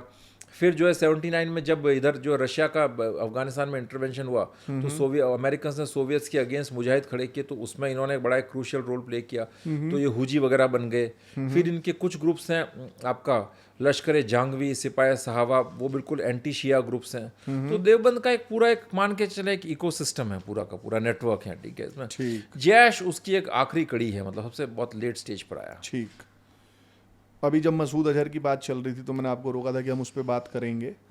मसूद अजहर के बारे में थोड़ा सा बताइए। और इसमें जब ये आया, दिल्ली एयरपोर्ट पे उतरा, तो जो इमिग्रेशन वाला अधिकारी था उसको शक हुआ, तो इसने बोला मैं गुजराती हूँ। तो उसको लगा कि गुजराती तो पूरी दुनिया में बिजनेस करने वगैरह जाते हैं। फिर ये अयोध्या जी भी गया, उसके बाद ये लखनऊ नवादुल उलमा गया। फिर जब जेल में था तो उसके बारे में भी आपने लिखा है कि वहाँ पे भी इसने प्रीचिंग शुरू कर दी थी। ये थोड़ा ये वाला एपिसोड अगर बताएं। मसूद अजहर एक बहुत दिलचस्प कैरेक्टर है। मसूद अजहर जो है, ये पहले तो अपना एक बचपन से ही थोड़ा सा एक इन्फ्लुएंस तो था, बिकॉज परिवार में ही वैसा माहौल था, खानदानी टेररिस्ट है। खानदानी धार्मिक प्रभाव इन्फ्लुएंस इन पर काफ़ी रहा कहते हैं शुरू से पिताजी का। तो उसके बाद फिर ये मदरसा बिनौरिया चले गए पढ़ने के लिए। ठीक, ये मदरसा बड़ा फेमस है, ये मदरसा बिनौरिया मदरसा। इसमें इसके बड़े ज़बरदस्त एलुमनाई हैं, निजामुद्दीन शामज़ई, ये मुल्ला उमार और सारे के सारे, और आपके जो हक्कानीज़ वक्कानीज़ हैं। फिर आपकी जो है ना क्या नाम, उसामा बिन लादेन का भी निजामुद्दीन शामज़ई जो मदरसा बिनौरिया के वाइस चांसलर थे, उनके साथ बड़ा एक अच्छा दोस्ती थी, बेस्ट फ्रेंड थे। इंडिया में वीसी बनना कितना इंपॉर्टेंट है, वीसी बनना कितना एक मुश्किल टास्क है, ठीक है। वहां पर निजामुद्दीन शामज़ई थे, लेकिन उनको कोई इंपॉर्टेंस, हम लोग तो कभी उनको मानते ही नहीं है वीसी, ठीक है। तो वो वहाँ के वाइस चांसलर थे, ठीक। तो ये मदरसा बिनौरिया जो है ना, इसके बहुत स्ट्रॉन्ग एलमनार रहे हैं, बहुत ही ज़बरदस्त, जिनका जो पैन इस्लामिस्ट टेररिस्ट मूवमेंट है उसके अंदर बड़ा भयंकर योगदान है उनका, क्या है ना, ये पूरा मुल्ला उमर जैसे इंडिया में कहते हैं कि आईआईटी से पढ़ो तो इतने करोड़ का पैकेज लगता है, हाँ, तो ऐसे ही एक है अखोरा खटक, वो वहाँ पर भी इनका एक बड़ा स्कूल है, सेमिनरी है ऊपर, अच्छा। वहाँ से भी बड़े आपके बहुत ही हायर लेवल, हाईएस्ट लेवल के जिहादीज वगैरह निकले हैं, जिन्होंने बड़ा नाम रोशन किया इस पूरे फील्ड में, ठीक है। तो ये वहाँ पहुँच गए मदरसा बिनौरिया में, वहाँ पर इन्होंने बड़ी अच्छी डिग्री ली, उसमें बड़ा अच्छा पोजीशन लिया था। फिर जो है वहाँ पर तो बिनौरिया के अंदर दुनिया भर से तमाम, कोई सूडान से, टर्की से, बांग्लादेश से, सब जगह से जिहादी वहाँ पर आते थे, और बड़ा एक अच्छा माहौल मिला। देखिए जैसे होता है ना कि आपकी यूपी बिहार, मतलब मैं तो जब इंडिया से यहाँ पर आया तो मैंने देखा अमेरिका से कि यहाँ पर लोगों को बहुत इंटरेस्ट होता है कि सिविल सर्विसेज में जाए, तो सब बच्चे दिल्ली कोचिंग करने के लिए आते थे, मुखर्जी नगर, राजेंद्र बिहार से भी आते हैं। तो ऐसे ही अगर आपको इस फील्ड में जाना है तो बच्चों को लोग कहाँ भेजते थे? बिनौरिया, ठीक है। तो वहाँ आपको बड़ा एक अच्छे उस्ताद मिलते थे, प्रॉपर अच्छे नोट्स मिलते थे, गाइडेंस मिलती थी, और एक माहौल उस तरह का मिलता था, सारे कॉलीग्स अलग अलग कहते थे। तो कोविड में ये भी ऑनलाइन हो गए थे। तो आपका पूरा जिहाद वर्ल्ड, जिहाद जो है ना, दुनिया भर के जो नवरत्न जो हैं जिहाद के, वो सारे आते थे पूरी दुनिया से। वो माहौल इनको प्रभावित हुए। फिर मौलाना फजलुर रहमान खलील, जो कि भीष्म पितामह हैं इस देवबंदी मूवमेंट के, ठीक है ना, वो अक्सर आना जाना था, तो उनके इन्फ्लुएंस में थे। फिर ये उनके साथ जुड़ गए, अफगानिस्तान गए, वहाँ पर ये गोली वाला किस्सा मैंने आपको बताया ही था, नेचर स्क्रॉल करके, और फिर शहीद बन रहा था। हाँ, वो किस्सा मैंने आपको बताया। तो उसके बाद फिर ये इसको पता चल गया कि ये जो है ना बंदूक चलाने वाला इसका काम नहीं है, ठीक है। ये फिर आकर के अपना फोकस फंड रेजिंग के ऊपर और इंडोक्ट्रिनेशन में देने लगा। तो इसने बहुत जल्दी सेक्रेटरी जनरल वगैरह ऐसी पोजीशन इसने ले ली हरकतुल मुजाहिदीन के अंदर। और ये तब भी बहुत ट्रैवलिंग बहुत करता था। ये साउथ अफ्रीका जाता था, जाम्बिया जाता था, और वहाँ जा करके बड़ी तकरीरें करता था इस्लाम के ऊपर कि साहब ये करिए, यहाँ पर ये जुल्म हो रहा है, वो हो रहा है, आप यहाँ पैसा दीजिए। यूके जाता था, इनफैक्ट यूके में तो जिहाद को लाने वाला ही ये था। अच्छा। वहाँ पर कुछ 40 मस्जिदों के अंदर इसने बड़े अच्छे अच्छे भाषण दिए, और वहाँ पर जो लोगों को बड़ा इंस्पायर किया। और उसके बाद तो यूके के अंदर हमने देखा था एक बॉम्बिंग्स का सिलसिला शुरू हो गया था वहाँ पर। क्या देवबंदी मूवमेंट है पूरा का पूरा यूरोप में और यूके के अंदर, तो इसमें इसके प्रणेता रहे हैं मसूद अजहर, है ना, इनको बड़ा श्रेय जाता है इसका। और उसके बाद फिर जो है ये उधर जो सोमालिया के अंदर जो ग्रुप्स थे आपका जो है ना, और कीनिया विनिया के अंदर जो इस्लामिस्ट ग्रुप्स थे, उनमें भी बड़ा इसका इंटरेस्ट था, वहाँ जाता था। वेस्ट एशिया में जाता था ये, वहाँ पर जाकर के पैसे स्टार प्रचारक था कहें। हाँ, ये उनका और काफ़ी पैसा लेकर के आता था ये। फिर जो है अब इसका जो सुलह कराने के लिए इंडिया भेजा गया था। सबसे पहला इसका जो इंडिया के साथ जो शुरू हुआ कनेक्शन, वो ऐसे हुआ कि कश्मीर में हरकतुल मुजाहिदीन के कमांडर के तौर पर सज्जाद अफगानी को भेजना था।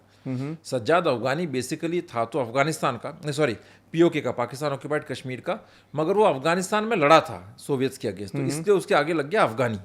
ठीक। IC 814 के अंदर भी आपने देखा होगा, एक डिमांड उनकी थी कि सज्जाद अफगानी के मॉर्टल रिमेन्स को वापस हमको दिया जाए, उसकी शव को।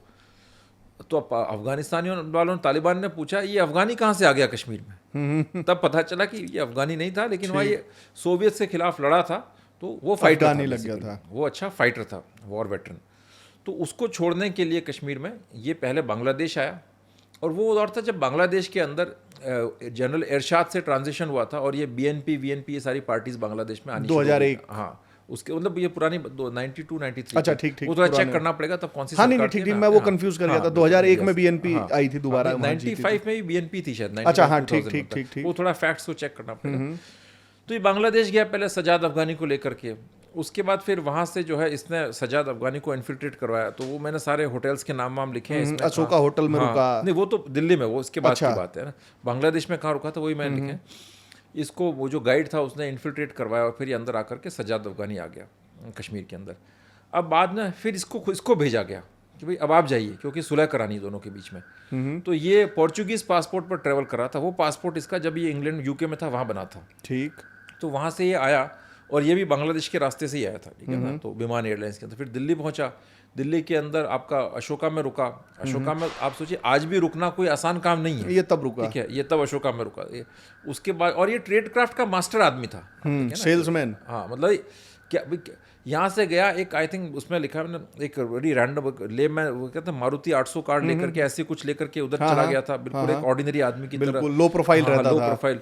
देवबंद गया, वहां पे भी ये नहीं बताया कि मैं मसूद अजहर हूँ, वहां भी एक अलग ही आइडेंटिटी से घूम रहा सजदे था। वजदे किए सब जगह से, और उसके बाद जो है फिर ये अपना उधर गया, अयोध्या गया था, तो वहाँ बाबरी मस्जिद के बाहर जाके रोया है, मस्जिद को शहीद किया गया, इस तरह की बातें। फिर लखनऊ गया, फिर आ गया, फिर दूसरी होटल में रुका, फिर ये वहां नहीं रुका, जामिया के पास भी रुका ये, फिर ये किसी और होटल में रुका। तो ये शो करता है कि ये अपने काम में भी बड़ा माहिर आदमी था, इसको पता था कि भाई एक जगह पर इतने दिन से ज्यादा नहीं रुकना है, किसमें ट्रैवल करना है। आपने इसी के बारे में लिखा है कि शायद ये जूते नहीं खोलता था और एक ही वो रात, वो गाजी बाबा, अच्छा वो गाजी बाबा था वो, ठीक है ठीक, ना? हाँ। तो वो वो अभी terrorist आएंगे, commander था, हाँ। ठीक है। तो फिर ये वापस आ गया, आने के बाद फिर जो है एक राजबाग में इनका एक कुरियर था, उनका एक हैंडलर था, क्या उसके बारे में जिक्र किया, जो पहले सज्जाद अफगानी को ले गया था, दोबारा फिर इसको ले गया था वहाँ पर। ये कश्मीर गया, कश्मीर के अंदर सबसे पहले जो श्रीनगर में इनका जो देवबंद वालों का एक है दारुल उलूम करके, तो कासिमिया आए थे, तो वहाँ पर मुलाकात हुई, वहाँ सज्जाद अफगानी आया, उसका दोस्त आया था साथ में, ये लोग जा रहे थे, फिर वहाँ से चेक पोस्ट के पास, हाँ, फिर वो पहले वहाँ से निकले, ये अनंतनाग के आसपास पहुँचे, तो वहाँ फॉरेस्ट में रात को इनकी वहाँ के लोकल जिहादियों से बातचीत हुई, जो देवबंद के जो और टेररिस्ट थे ना, हरकतुल मुजाहिदीन के, तो उन्होंने कहा कि साहब बड़ा इसको अच्छा लगा कि मुझे इनसे बात करके बड़ा अच्छा लग रहा है। वहाँ से नेक्स्ट डे फिर जा रहे थे, तो इनकी कार ख़राब हो गई, फिर ये ऑटो में जाने लगे, तो वहाँ चेक पोस्ट के यहाँ पर कुछ रोका होगा, तो इनमें से 3 लोग थे, सज्जाद, उसके साथ एक और था और ये था, तो उसने शायद कुछ रैंडम फायर कर दिया, तो उस चक्कर में एक तो भाग गया, ये दोनों पकड़े गए, या उसको एक को मार दिया, वो तो आई एम स्टिल, वो कई बार फैक्ट्स मिस हो जाते हैं ना। फिर कई दिनों तक तो इसकी आइडेंटिटी पता नहीं चली। पहले जब आया था ना, जब पासपोर्ट ऑफिसर को तो इसने बेवकूफ़ बनाया, वली आदम इस्सा नाम से पोर्चुगीज व्यापारी है, कई सारे गुजराती व्यापारी थे, वो नाम से बेवकूफ़ बनाया। यहाँ पर भी कई दिनों तक आइडेंटिटी इसकी इनको पता नहीं चल पाया कि कौन मसूद अजहर है, क्या है, कैसे क्या। फिर जम्मू जेल में इसको रखा, वहाँ पर भी चूंकि रिलीजियस स्कॉलर था, कुरान पूरी याद कर ली, पढ़ाने लगा बड़ा इसका, और लोग ताबीज लेते थे, हिंदू लोग भी आके ताबीज लेते थे इससे। ये जेल में जब बंद था, जेल में बंद था क्या, हालांकि अथॉरिटीज डिनाई करेंगी इस चीज़ को, लेकिन मुझे अनऑफिशियल सोर्सेज ने कंफर्म किया है कि इसके पास कई लोग आके इससे दम फूंकवाते थे, ताबीजें लेते थे। इसको जो जेल वाले भी इसको मसूद साहब करके एड्रेस करते थे, इस तरह से ये लोग डिनाई करेंगे, लेकिन इस बात में सत्यता है। और इसका जो नॉलेज था ना, जो इंटरनेशनल रिलेशंस का, IR का, वो बड़ा गजब का था। तो उसको इंटेरोगेट करने आते थे, ये उनको बड़ी बड़ी कहानियां सुनाता था। अच्छा, हाँ, ये और भरमा देता था। हाँ, बड़े साहब, वहाँ वेस्ट एशिया में तो ये है हाल, इसको वेस्ट एशिया में वहाँ के कंट्रीज से पैसा ज़्यादा नहीं मिलता था, क्योंकि उनके इंडिया से ताल्लुकात अच्छे थे। तो ये IR के बारे में बड़ा कॉम्प्लिकेटेड, ऐसी वेस्ट एशिया की जियो पॉलिटिक्स का, अब यहाँ से तो हमारे बेचारे पुलिस वाले इंटेरोगेट करने जाते थे, उनको क्या बात कर रहा है ये, इत्तेहादुल मुसलमीन और इख्वानुल मुसलमीन और ये ऐसे ऐसे टर्म्स समझ में ही नहीं है। तो चलिए साहब, जनाब वॉक पर चलते हैं, वॉक पर चलते चलते बात करेंगे आपसे। इस तरह की कहानियां ही सुनाता था, ठीक। फिर फाइनली इसको छुड़वाने के लिए अटेम्प्ट होने लगे ना, ये फिर IC 814 वाला केस, इसका एक अटेम्प्ट था, वहाँ जेल ब्रेक का अटेम्प्ट हुआ था, तब ये सज्जाद अफगानी, हाँ, वो एक्चुअली वो थोड़ा फिट था, तो वो निकल गया, उसको वहाँ पे मार दिया था, ठीक है। ये फंस गया था सुरंग में ही, मतलब इन्होंने जेल के अंदर से ही सुरंग खोद दी थी। हाँ, वहाँ जेल में एक बलवा टाइप का हो गया था बेसिकली, और कुछ राइटिंग टाइप की हो गई थी, इनको लेके जा रहे थे कुछ इंटरोगेशन वगैरह के लिए, ठीक। तो फिर ये उसमें फंस गया, ये इसको खींच के निकाला, और इसको खींच के निकाला, तो इसको कहा, वहाँ पर गार्ड्स ने चिढ़ाया कि भाई मोटे तेरे बस का नहीं है ये फिजिकल काम। तब इसने कहा कि जनाब आप बहुत जल्दी मुझे बाइज्जत छोड़ करके आएंगे। ठीक उसके 2 महीने बाद IC 814 हो गया, और ये हो गया था। एक जैसे बालाकोट, और एक और चीज़ मैं मेंशन करूँ इसके बारे में कि इसकी जो सबसे बड़ी स्किल है वो मोटिवेशनल स्किल्स, मतलब ये जो बोलता है उसमें बड़ा करिश्मा है और बहुत गजब का मोटिवेटर है। इसके जलसे जब होते हैं पाकिस्तान के अंदर, POK में या फिर कराची वगैरह में, उसमें बहुत लोग अटेंड करते हैं और बहुत लोग इससे इंस्पायर होते हैं। ठीक। और बालाकोट वाला तो आपने बताया कि शाह वलीउल्लाह वगैरह चले गए थे, महाराजा रणजीत सिंह के खिलाफ जिहाद के लिए, बालाकोट को लॉन्चिंग पैड बनाया था। जब ये मसूद अजहर आया था, तो जो नवादतुल उलमा के जो अली मियाँ, जिनसे भी इसको मिलना था, उनसे नहीं मिल पाया था, तो उनका जूनियर या बेटा जो भी था जिससे मिला था, सलमान नदवी, हाँ, वो तो अभी है, सर मौलवी, हाँ अभी है, ये लखनऊ में है। आपने एक बड़ा इंटरेस्टिंग फैक्ट लिखा है कि ही रिकॉग्नाइज्ड ISIS चीफ अबू बकर अल बगदादीज़ कैलिफेट। यस, उसने कहा था कि 5000 जिहादी में हिंदुस्तान से इकट्ठा करके भेजूंगा। नहीं, 5 लाख भेजने की कह रहा था कि 5 लाख सुन्नी यूथ जो है ग्लोबल इस्लामिक आर्मी में, to fight Shias and infidels. Yes. और फिर इसने कहा कि क्या नाम, टेररिस्ट जो है वो एक नोबल कॉज के लिए लड़ रहे हैं, और ये जेल के बाहर है ये आदमी जो ISIS को ओपनली मतलब लेजिटिमेसी दे रहा है। बिल्कुल भाई, ये मतलब मैं क्योंकि नवादतुल उलमा जो है, ये क्या जाकिर नायक जो थे, हाँ वो तो बहुत उल्टी सीधी बकवास करते थे, वो भी जेल के बाहर रहे काफी तरह। हाँ, नहीं जैसे नवादतुल उलमा का तो जो मेरी जानकारी है कि देवबंद के बाद जो सेकंड मोस्ट प्रोमिनेंट इनका जो इस्लामिक वो है। तो ये भी तो बिल्कुल ऑन फैक्ट्स है, ये तो मैंने कोट की हैं चीज़ें, मैंने साइटेशंस दी हैं इसके, अगर आप देख लें ये जो बातें जो है इसमें जो लिखा गया है। मैंने हारिज में एक आर्टिकल लिखा था, हारिज में, उसके अंदर भी ये मैंने फैक्ट कोट किया था। VIF में मेरा एक पेपर है टर्की के ऊपर, उसके अंदर ही मैंने ये फैक्ट कोट किया है और इसके रेफरेंसेज हैं। हाँ। तो अच्छा, फिर जैसे ये सिक्योरिटी थ्रेट तो बहुत बड़ा है ये आदमी। सिक्योरिटी थ्रेट तो देखिए पूरा एक सिस्टम काम करता है, मतलब जो है ना इस तरह का जो है ना, मतलब ये अकेला आदमी नहीं कहूँगा, ये जब कहते हैं इस तरह की बातें तो पूरा एक डीप रूटेड नेटवर्क्स होते हैं। ठीक, आपने जैसे मोहम्मद का एक हेडक्वार्टर है ये आपका चौक आजम इन बहावलपुर, हाँ, उसके गेट पे कुछ लिखा हुआ है दिल्ली दिल्ली या हनूद जैसे मोहम्मद सौफ यहूद to Delhi O Hindus the army of the prophet will soon return. तो इसको थोड़ा अगर आप एक्सप्लेन करें, और जो इनके किले वगैरह के बारे में आपने लिखा है, इनके 2-3 ऐसे फोर्टिफिकेशंस हैं जो, ये देखिए जो ना इसमें आपने दो वर्ड यूज किए, हनूद और यहूद। हाँ, हनूद हिंदू, यहूद यहूदी के लिए। तो ये प्योरली एक रिलीजियस, उससे कहता है ना एक चीज़ों से इनका ये आ रहा है सारा का सारा, कि आपको दो एनिमीज हैं आपके ये। आप देखिए जनरली आप देखेंगे तो जो वेस्ट एशिया में जो टेररिस्ट मूवमेंट्स हैं, जो आपके जो सल्फी मूवमेंट्स हैं, उनका फोकस ज़्यादा यहूदियों पर रहा, क्योंकि उनका हिंदुओं से कोई सामना हुआ नहीं। देवबंदी मूवमेंट जो है जो कनेक्ट करता है उस चीज़ को, ये कहते हैं ना अपनी आइडियोलॉजिकल रिजिडिटी के अंदर वही है जो वहाबिज्म है या जो अहले हदीस वाले सल्फी हैं, क्या। लेकिन चूंकि ये लोग साउथ एशिया में रहे तो इनको हिंदुओं का इनके साथ इंटरेक्शन हुआ है, तो ये हिंदुओं को और यहूदियों को दोनों को अपना बड़ा शत्रु मानते हैं। तो मतलब अगर कोई सिर्फ जो दरवाजे पे लिखा हुआ है, जैसे लोग मतलब जो गुड मुस्लिम बैड मुस्लिम या पॉलिटिकल इस्लाम या जो सब चलती हैं बातें, तो अगर कोई सिर्फ उस जो गेट पे लिखा हुआ है, तो इसमें आप देखें कि कितना क्लियरली उन्होंने मैसेज लिखा है कि the army of the prophet will soon return. Yes, जो गजवाए इनके होते थे, ओपनली इनका है डिक्लेयर्ड। बिल्कुल, वो तो है ही। और इसी जैसे मोहम्मद का एक ऑपरेटिव था बुरहान वानी। नहीं, बुरहान वानी हिजबुल का था। अच्छा, वो हिजबुल का था, हिजबुल मुजाहिदीन का था। हिजबुल मुजाहिदीन। जैश ए मोहम्मद के मिलिटेंट्स इतने अनट्रेंड नहीं हो, उनका स्टाइल बहुत डिफरेंट है। अच्छा, वो बुरहान वानी ये सब है, ये चॉकलेटी बॉयज हैं बेसिकली। अच्छा, वो अपना बड़े एक आके वो लेकर हवाबाजी टाइप करते हैं। हाँ, आकर के बिल्कुल अपना उसकी 6-7 गर्लफ्रेंड्स थी। इनका स्टाइल ये बहुत क्लासिक ट्रेड क्राफ्ट है इनका। ठीक, इनका स्टाइल जो है ना उमर फारूक वाला है, जो पुलवामा का मास्टरमाइंड था। थोड़ा सा बताएं इस पे। उमर फारूक जो था वो मैंने इसका जिक्र किया इसमें, इसका जो मौलाना मसूद अजहर का वो भतीजा है, वो इब्राहिम अतहर जिसने IC-814 हाईजैक किया था, उसका बेटा है, ठीक है। अच्छा, तो वो जो है इसका मास्टरमाइंड था पुलवामा का। अब इस आदमी के बारे में कभी पता नहीं चलता हमें, ठीक है। हुआ ये कि जब पुलवामा हुआ उसके बाद NIA इन्वेस्टिगेट कर रही थी, तो कश्मीर में एक एनकाउंटर हुआ। तो 7-8 महीने तक बिल्कुल वो इन द डार्क चल रहे थे NIA, कहाँ से कैसे क्या करें।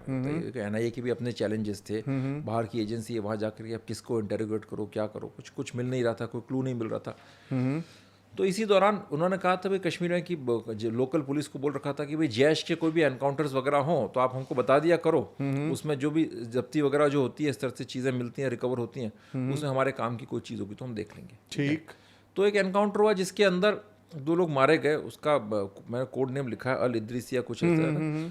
तो वो एक मोबाइल फ़ोन मिला उसके अंदर, ठीक है, आधी जली हुई हालत में। अच्छा, वो पुलिस के माल खाने में जाके रख दिया गया। अब वो मोबाइल फ़ोन जहाँ माल खाने में रखा है जाकर के, तो वो कई टाइम तक पड़ा रहा, लंबे समय तक।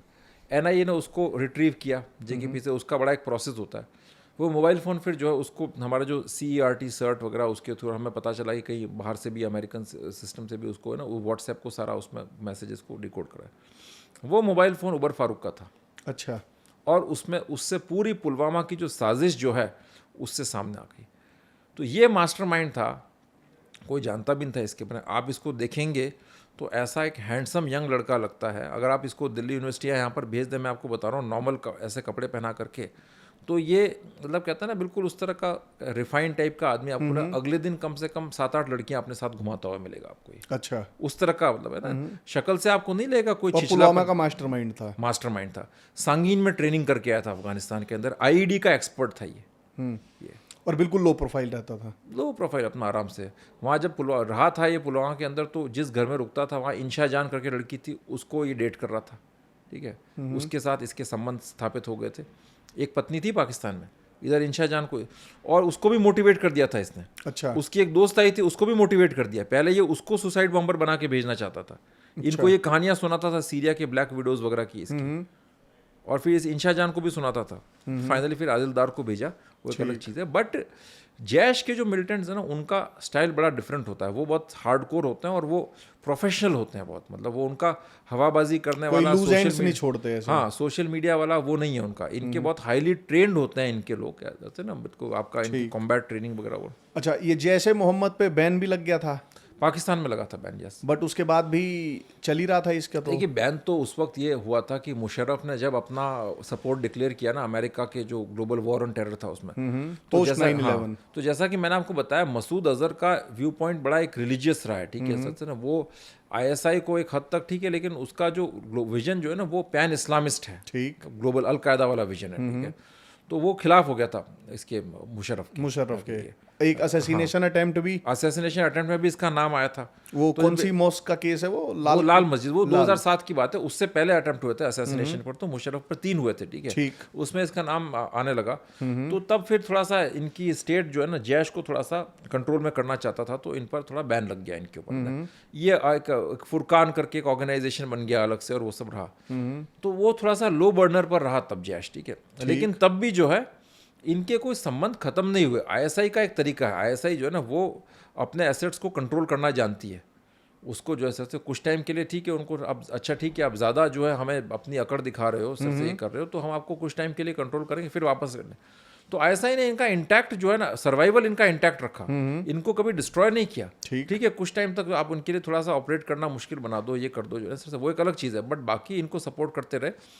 जब परवेज़ मुशर्रफ गए तो उसके बाद कियानी साहब आए, और उसके बाद वापस इनको कल्टीवेट करना शुरू कर दिया। 2007 में वो लाल मस्जिद वाला एपिसोड हुआ था। वो क्या था लाल मस्जिद? लाल मस्जिद में भी सारे ये जो देवबंदी एक्सट्रीमिस्ट जो थे, ये अंदर उसमें जमा हो गए थे, और परवेज़ मुशर्रफ से इनकी लड़ाई हुई थी, कहते हैं। अच्छा, मुशर्रफ भी अंदर ही था? नहीं, मुशर्रफ अंदर नहीं था। अच्छा, मतलब परवेज़ मुशर्रफ वो जब पाकिस्तान के हेड थे तब वो, तो आर्मी से इनकी लड़ाई हुई, उसमें इन्होंने कब्जा कर लिया था मस्जिद के ऊपर। अच्छा। तो ये जो TTP VTP आपके जो सारे ग्रुप जो हैं, ये तहरीके तालिबान वगैरह, ये सारे जो है ना, ये भी देवबंदी, ये सारे एलिमेंट्स हैं, और ये सब वो लोग हैं जो मुशर्रफ के खिलाफ हो गए थे तब, क्या वो सारे यूनाइट हो गए थे, ठीक है। ये अच्छा, जैसे जब ये बुरहान वानी जो मैंने जिक्र किया था, जब ये मरा था, तो हमारे यहाँ बहुत प्रोमिनेंट जो पोर्टल्स हैं उन्होंने छापा था, पुअर हेडमास्टर का बेटा था शायद इसके। मतलब ऐसा था कि एक बेचारा हेडमास्टर का बेटा था, उसे सिक्योरिटी एजेंसीज ने मार दिया, और अपना एज इट इज चल रहा है। बट आपने लिखा है कि उसके मरने के बाद जो पूरा साउदर्न कश्मीर है, जरा इसके मरने के बाद कश्मीर की सिचुएशन थोड़ी बताएंगे? देखिए, ये एक लोकल टेररिस्ट था, ठीक है, और ये एक पोस्टर बॉय बन गया था मिलिटेंसी का। मतलब 2016 के बाद जो है ना, एक अलग तरह की, मतलब उस वक्त एक अलग तरह की मिलिटेंसी कश्मीर में डेवलप हो रही थी। उसमें सोशल मीडिया का बड़ा रोल था। एक्चुअली हुआ ये कि 2011 में अरब स्प्रिंग हुआ, वहाँ पर जो घटनाएं हो रही थी उसके अंदर सोशल मीडिया ने बड़ा रोल प्ले किया, ये ट्विटर वगैरह इन सब ने।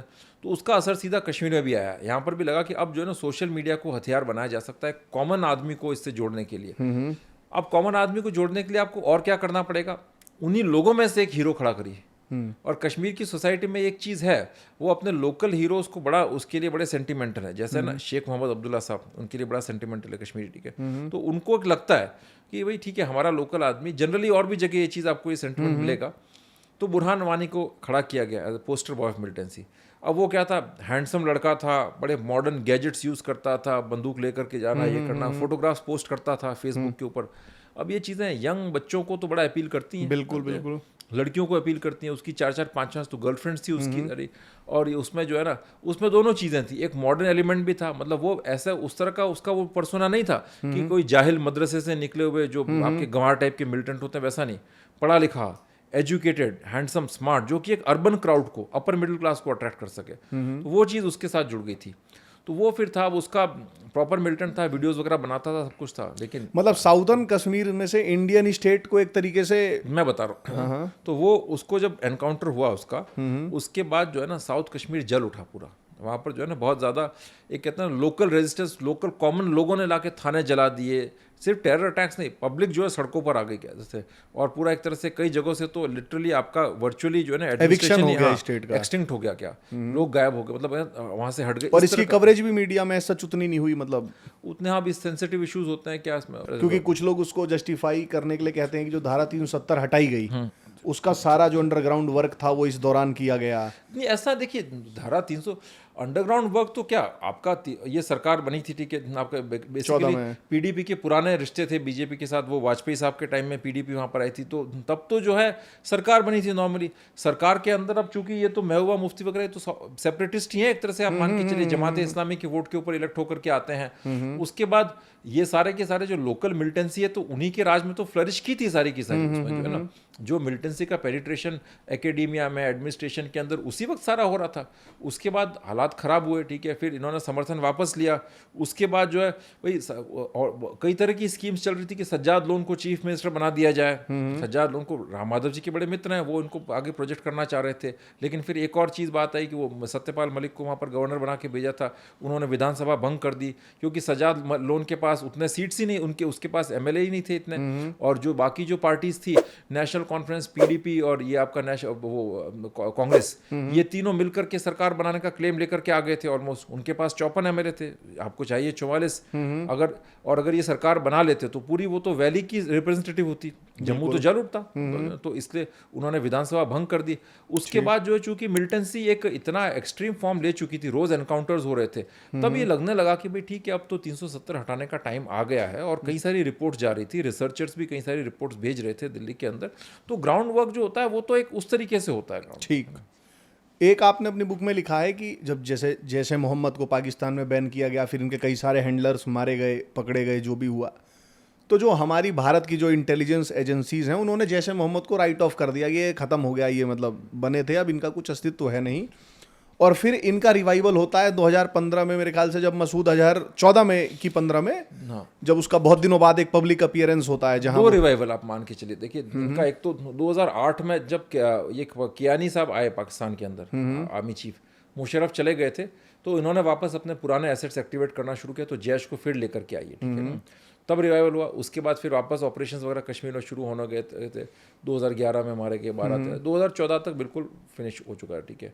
फिर 2015 के अंदर मैंने 2014 अफजल गुरु स्क्वाड बने, यस हाँ, किलिंग्स उसके बाद फिर बुरहान वानी के उस टाइम में फिर इनका सेकंड पठानकोट अटैक से, ठीक है ना, तब इनका वापस फेज शुरू होता है, ठीक है ना।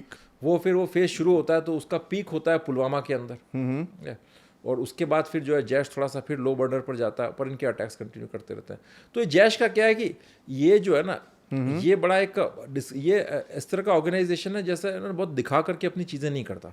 ये साल में कोई बहुत एक दो चीज़ें करेगा लेकिन बहुत क्लासिक करेगा, फिर गायब। तो हमें बार बार लगता है कि ये खत्म हो गया, लेकिन ये लोग क्या बड़ा एक रिलीजियसली मोटिवेटेड लोग हैं और ये लंबा सस्टेन करने वाले लोग हैं। ठीक, मतलब इनके लिए आज पाकिस्तान खत्म हो जाए, आईएसआई खत्म हो जाए, जैश का अपना मिशन खत्म नहीं होगा। पाकिस्तान और आईएसआई खत्म होगी तो हो सकता है लश्कर खत्म हो जाए, लेकिन जैश का अपना जो है ना वो इनका कंटिन्यू करेगा। ठीक, इसमें एक बड़ी मतलब हैरान करने वाली चीज आपने लिखी है कि Lashkar Mustafa emerged as another JeM front with Maulvi Hidayatullah from Shopian, उसका चीफ था ये। यस, और इसने एनएसए की ही रेकी कर ली थी। हाँ क्या था ये एक नया प्रॉक्सी ग्रुप इन्होंने खड़ा किया था।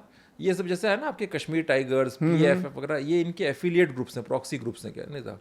तो अब ये लश्कर मुस्तफ़ा जो इसमें बिहार के भी कुछ लड़के शामिल थे, तो ये यहाँ पर ये एनएसए वगैरह इंपॉर्टेंट, अजीत डोभाल जी के ऑफिस की रेकी हो गई। उनकी और भी शायद एक दो लोग थे वहाँ पे रेकी कर रहे थे, बाद में पकड़ लिया था, इनका मॉड्यूल बस्ट कर दिया था इन लोगों ने। अच्छा, उसके बाद मतलब मैं तो ये था कि नेशनल सिक्योरिटी एडवाइजर की अगर रेकी हो जा रही है तो मतलब देखिए वो भी तो अपना काम करेंगे ही ना। हाँ, मतलब तो ये भी कोई कमजोर नहीं है ये किसी तरीके से। नहीं। एक आपने अपनी किताब में लिखा है कि अटैक ऑन अयोध्या, ये कब की बात है?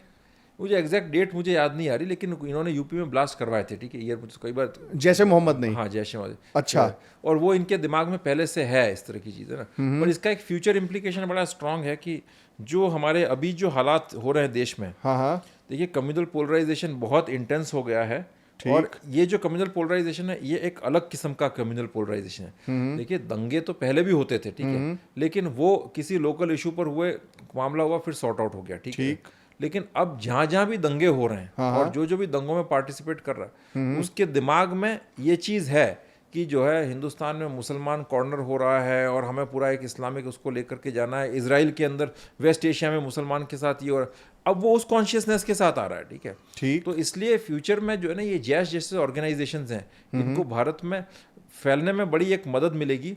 और देवबंदियों का चूंकि अच्छा खासा भारत में अपना एक नेटवर्क है, मैं ये नहीं कहता कि भारत के देवबंद का जैश के साथ कोई डायरेक्ट लिंक है, ठीक है, होगा, ये इन्वेस्टिगेशन एजेंसीज का काम है, वो करेंगी, मैं कोई इसको वो नहीं कहता। लेकिन मैं ये कहता हूँ कि चूंकि आइडियोलॉजिकल लेवल पर इनके बीच में काफी समानताएं हैं, तो आप इस पॉसिबिलिटी को नकार नहीं सकते कि जो है ना जैश इनकी मदद से इनमें पैन आउट करेगा इंडिया के अंदर। ठीक। तो ये हमारे जो मंदिर वगैरह हैं कई सारे, इनको चूंकि जैश का स्ट्रिक्टली फोकस रिलीजन है, रिलीजियस, तो ये इनको टारगेट कर सकते हैं, जिसके अंदर अयोध्या का मंदिर हो गया आपका, जो और भी मंदिर प्रोमिनेंट है दक्षिण भारत के, राजस्थान के, उनको टारगेट कर सकते हैं। ठीक।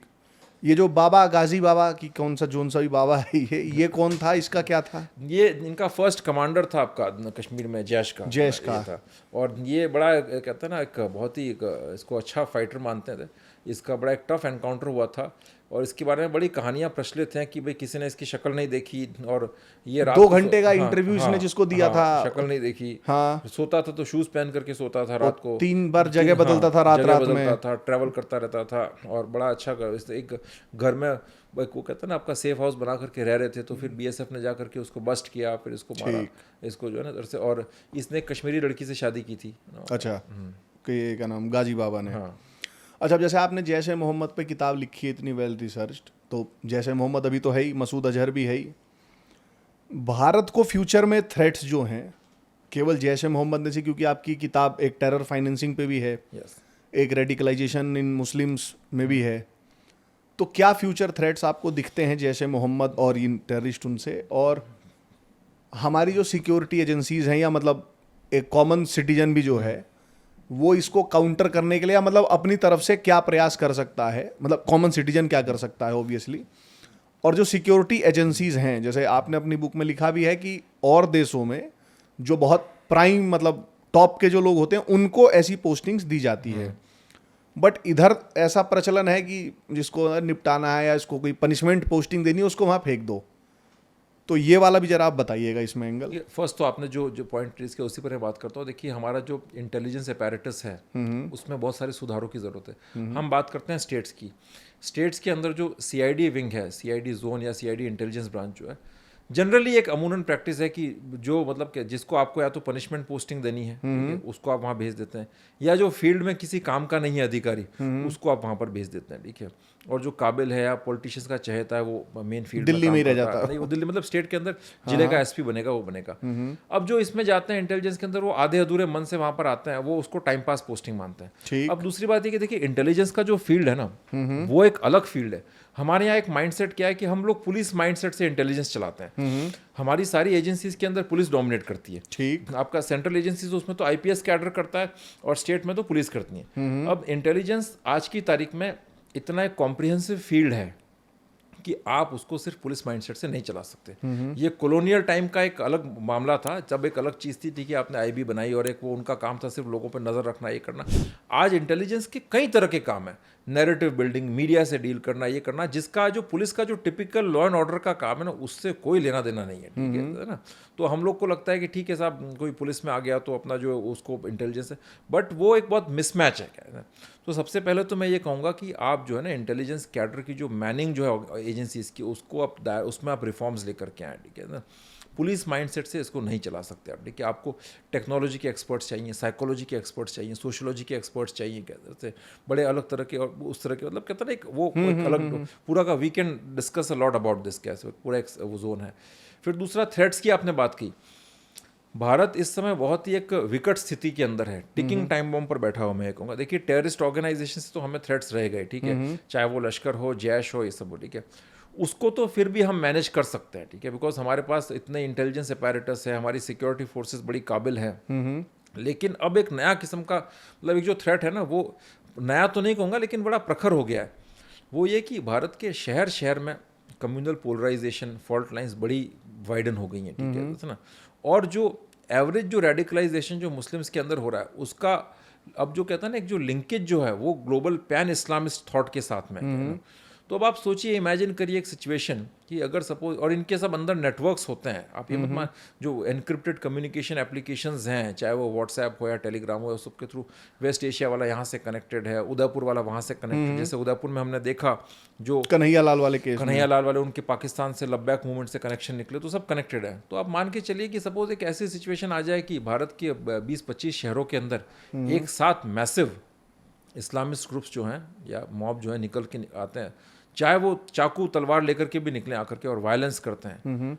और उसके अंदर कुछ एक जो हार्डकोर ट्रेन टेररिस्ट हैं जैश या लश्कर के, जो वो अपना वेपन्स लेकर के निकल जाते हैं, तो क्या हम इस काबिल हैं कि हम उसको हैंडल कर सकें? और एट द सेम टाइम अगर पाकिस्तान बॉर्डर खोल देता है, चाइना बॉर्डर पर कुछ तो बांग्लादेश भी है, उधर तालिबान भी है, तो हम क्या कैसे टैकल करेंगे?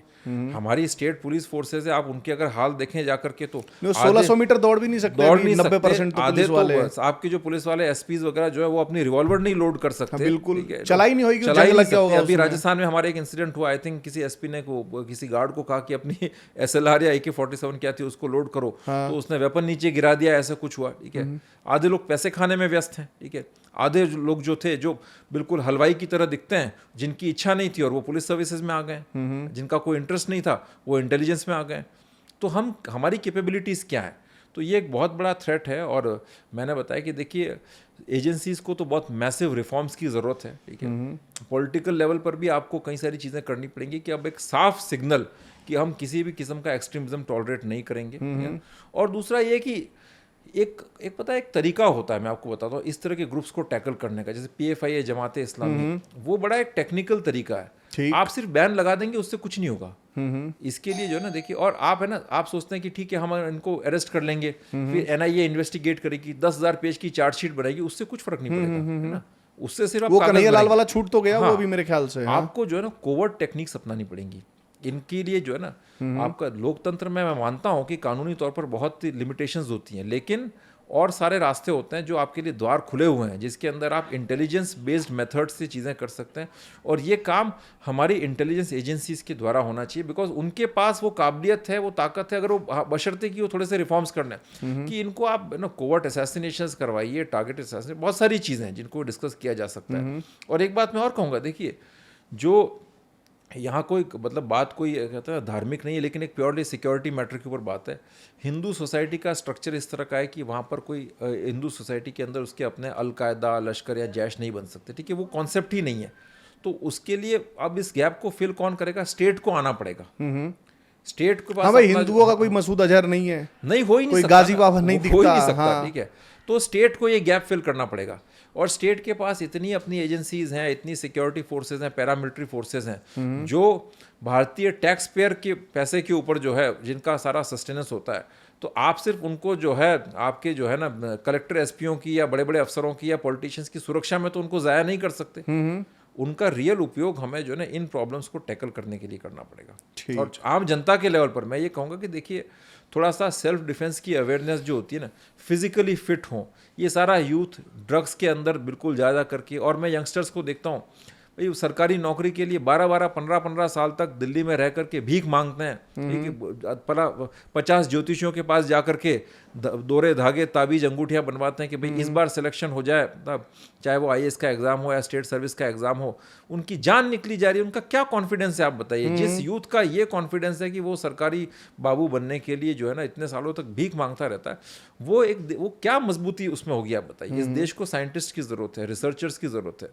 तो आप थोड़े यूथ को हमें कॉन्फिडेंट बनाना पड़ेगा। उसके लिए फिजिकल फिटनेस की, एक्सरसाइज की बहुत ज़रूरत है। शस्त्र विद्या सिखाइए। मैं ये कहूँगा कि सरकार को थोड़ा सा इस विषय के अंदर जो है ना कि आपका वेपन्स, कॉम्बैट ट्रेनिंग वगैरह सिविलियंस की, उस पर भी एम्फेसाइज करना चाहिए। आज के कानून आपके कैसे हैं? देखिए, अगर आप सेल्फ डिफेंस के अंदर भी वेपन चला देते हैं, आदमी 100 बार डरेगा। आज मेरे पास अगर मैं अपना खुद का वेपन लेकर के जा रहा हूँ, अगर सामने कोई लिटरली कोई अटैक करने टेररिस्ट भी आ जाता है, मैं अपने रिवॉल्वर फायर करने से पहले 10 बार सोचूंगा कि मुझे क्या मुकदमे फेस करने पड़ेंगे। क्योंकि होता ये ना यहाँ पर कि आप उसके बाद जिसने जो सामने अटैक करने आया था, जिसने सेल्फ डिफेंस में फायर किया, वो भाग गया। आपको सेम तरह के दुनिया भर के उस तरह के मुकदमे फेस करने पड़ेंगे, ठीक है ना। तो इसलिए जो है ना थोड़ा सा जो सरकार, ये आर्म्स एक्ट है, हाँ, इसकी जरूरत है क्या अभी रखने की? इसको आप आर्म्स एक्ट को आप इसमें चेंजेस करिए। देखिए हिंदू को शस्त्र विहीन बना दिया गया है, ठीक है, मतलब 1861 में, 57 के बाद ये 78 में लेके जो है, आए थे। उसके बाद लेकर के उसका पर्पस दूसरा था।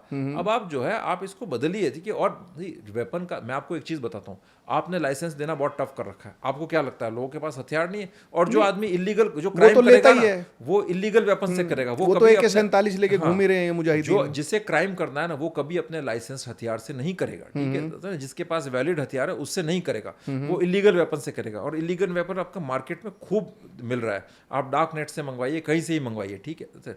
लेकिन एक बात जो है ना कि एक कॉन्शियसनेस जो होती है क्या, अगर आप इसको थोड़ा लिबरलाइज करेंगे, आप लोगों को देंगे, तो लोगों के अंदर वो, और आप ये एग्जामिन करें, हर एक को आप मत दें, उसका मेंटल स्टेटस क्या है, उसका फिजिकल स्टेटस क्या है, उसकी समझदारी, उसके आधार पर आप वेपन दें। सिर्फ सिफारिश के आधार पर इस तरह से वेपन मत दें आप, ठीक है। तो ये चीज़ करने की ज़रूरत है ना।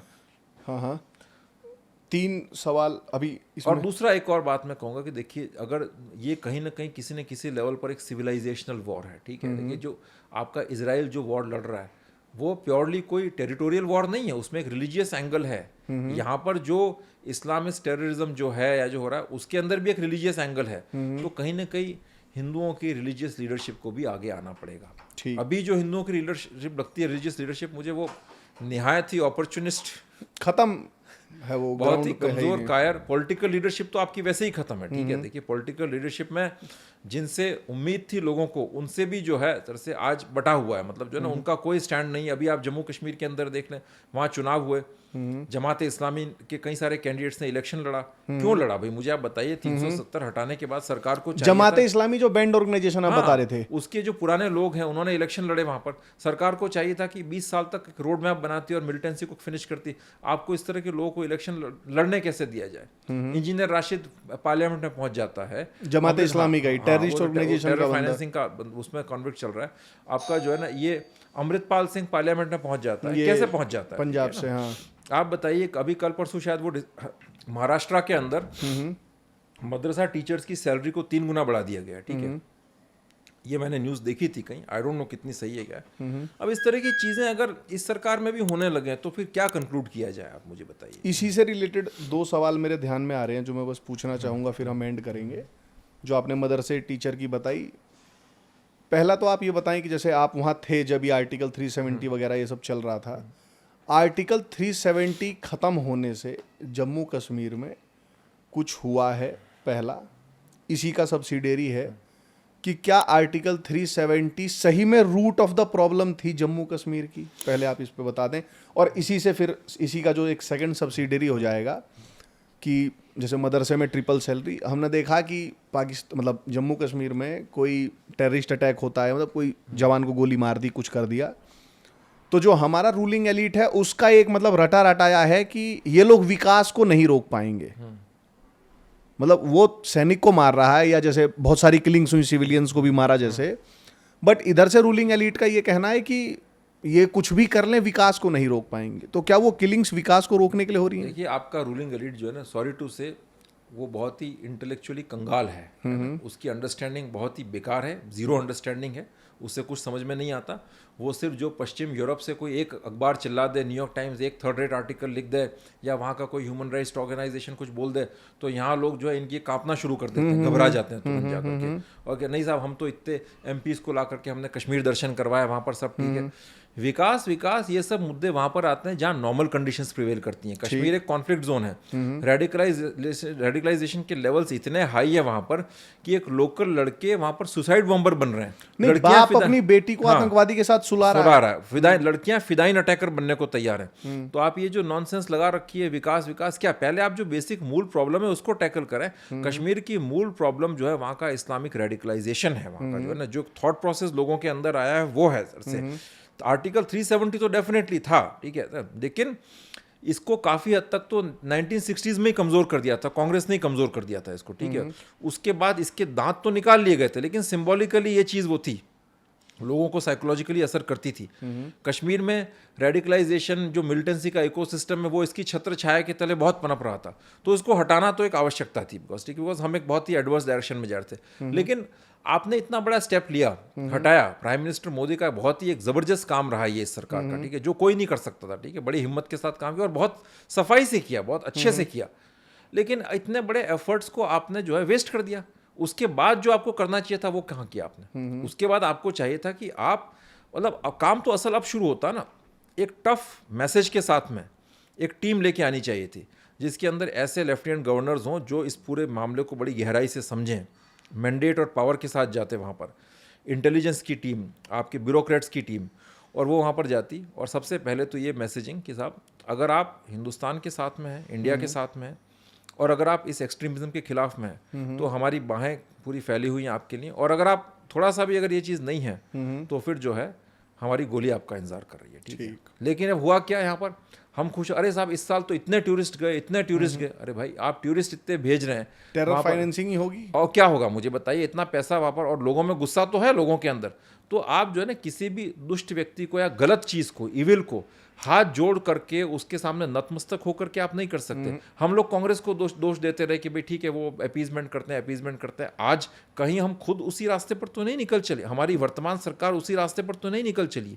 ये चीज़ हमें सोचना पड़ेगा इस चीज़ के बारे में। ठीक, अभी कोई इलेक्शन की जरूरत नहीं थी कश्मीर के अंदर, तो अभी एक दूसरे, देखिए इलेक्शन हुआ तो आए कौन, वही पुरानी डायनेस्टिकल पॉलिटिकल पार्टीज जो कि उसी सड़े हुए पाकिस्तान सपोर्टेड मिलिटेंसी इकोसिस्टम के अंदर बली बड़ी हैं और कहीं ना कहीं किसी लेवल पर उससे कनेक्ट भी हुई है, उसका पार्ट भी बनी है। उनके पास कोई नए सॉल्यूशंस नहीं है, उनके पास पार्ट ऑफ द प्रॉब्लम है, वो पार्ट ऑफ द प्रॉब्लम, उनके पास कुछ नया ऑफर करने को, और आपने वही प्रॉब्लम वापस लेकर के आ गया। ठीक, ये बस यस नो वाले 2 फायर राउंड होते हैं जो आप इतने लोगों से मिले, जैसे आपने जो इतनी रिसोर्सफुल बुक लिखी है, तो मैं नहीं मान सकता कि आपका जो हमारा रूलिंग एलीट है, जो सिक्योरिटी एस्टेब्लिशमेंट है, उसमें बातचीत नहीं होती हो। क्या हमारा जो रूलिंग या सिक्योरिटी एस्टेब्लिशमेंट है वो इस्लाम के बारे में जानता है, ये यस या नो में, मतलब मेजोरिटी का क्या परसेप्शन है? बहुत पुअर अंडरस्टैंडिंग है, पुअर अंडरस्टैंडिंग। मैं आपको बताता हूँ, आरएसएस का एक अंग है राष्ट्रीय मुस्लिम मंच, आप उनके लोगों से जाके बात करिए, और मैं तो बड़ा खुल करके कहता हूँ कि अंडरस्टैंडिंग बहुत वीक और पुअर है, ठीक है।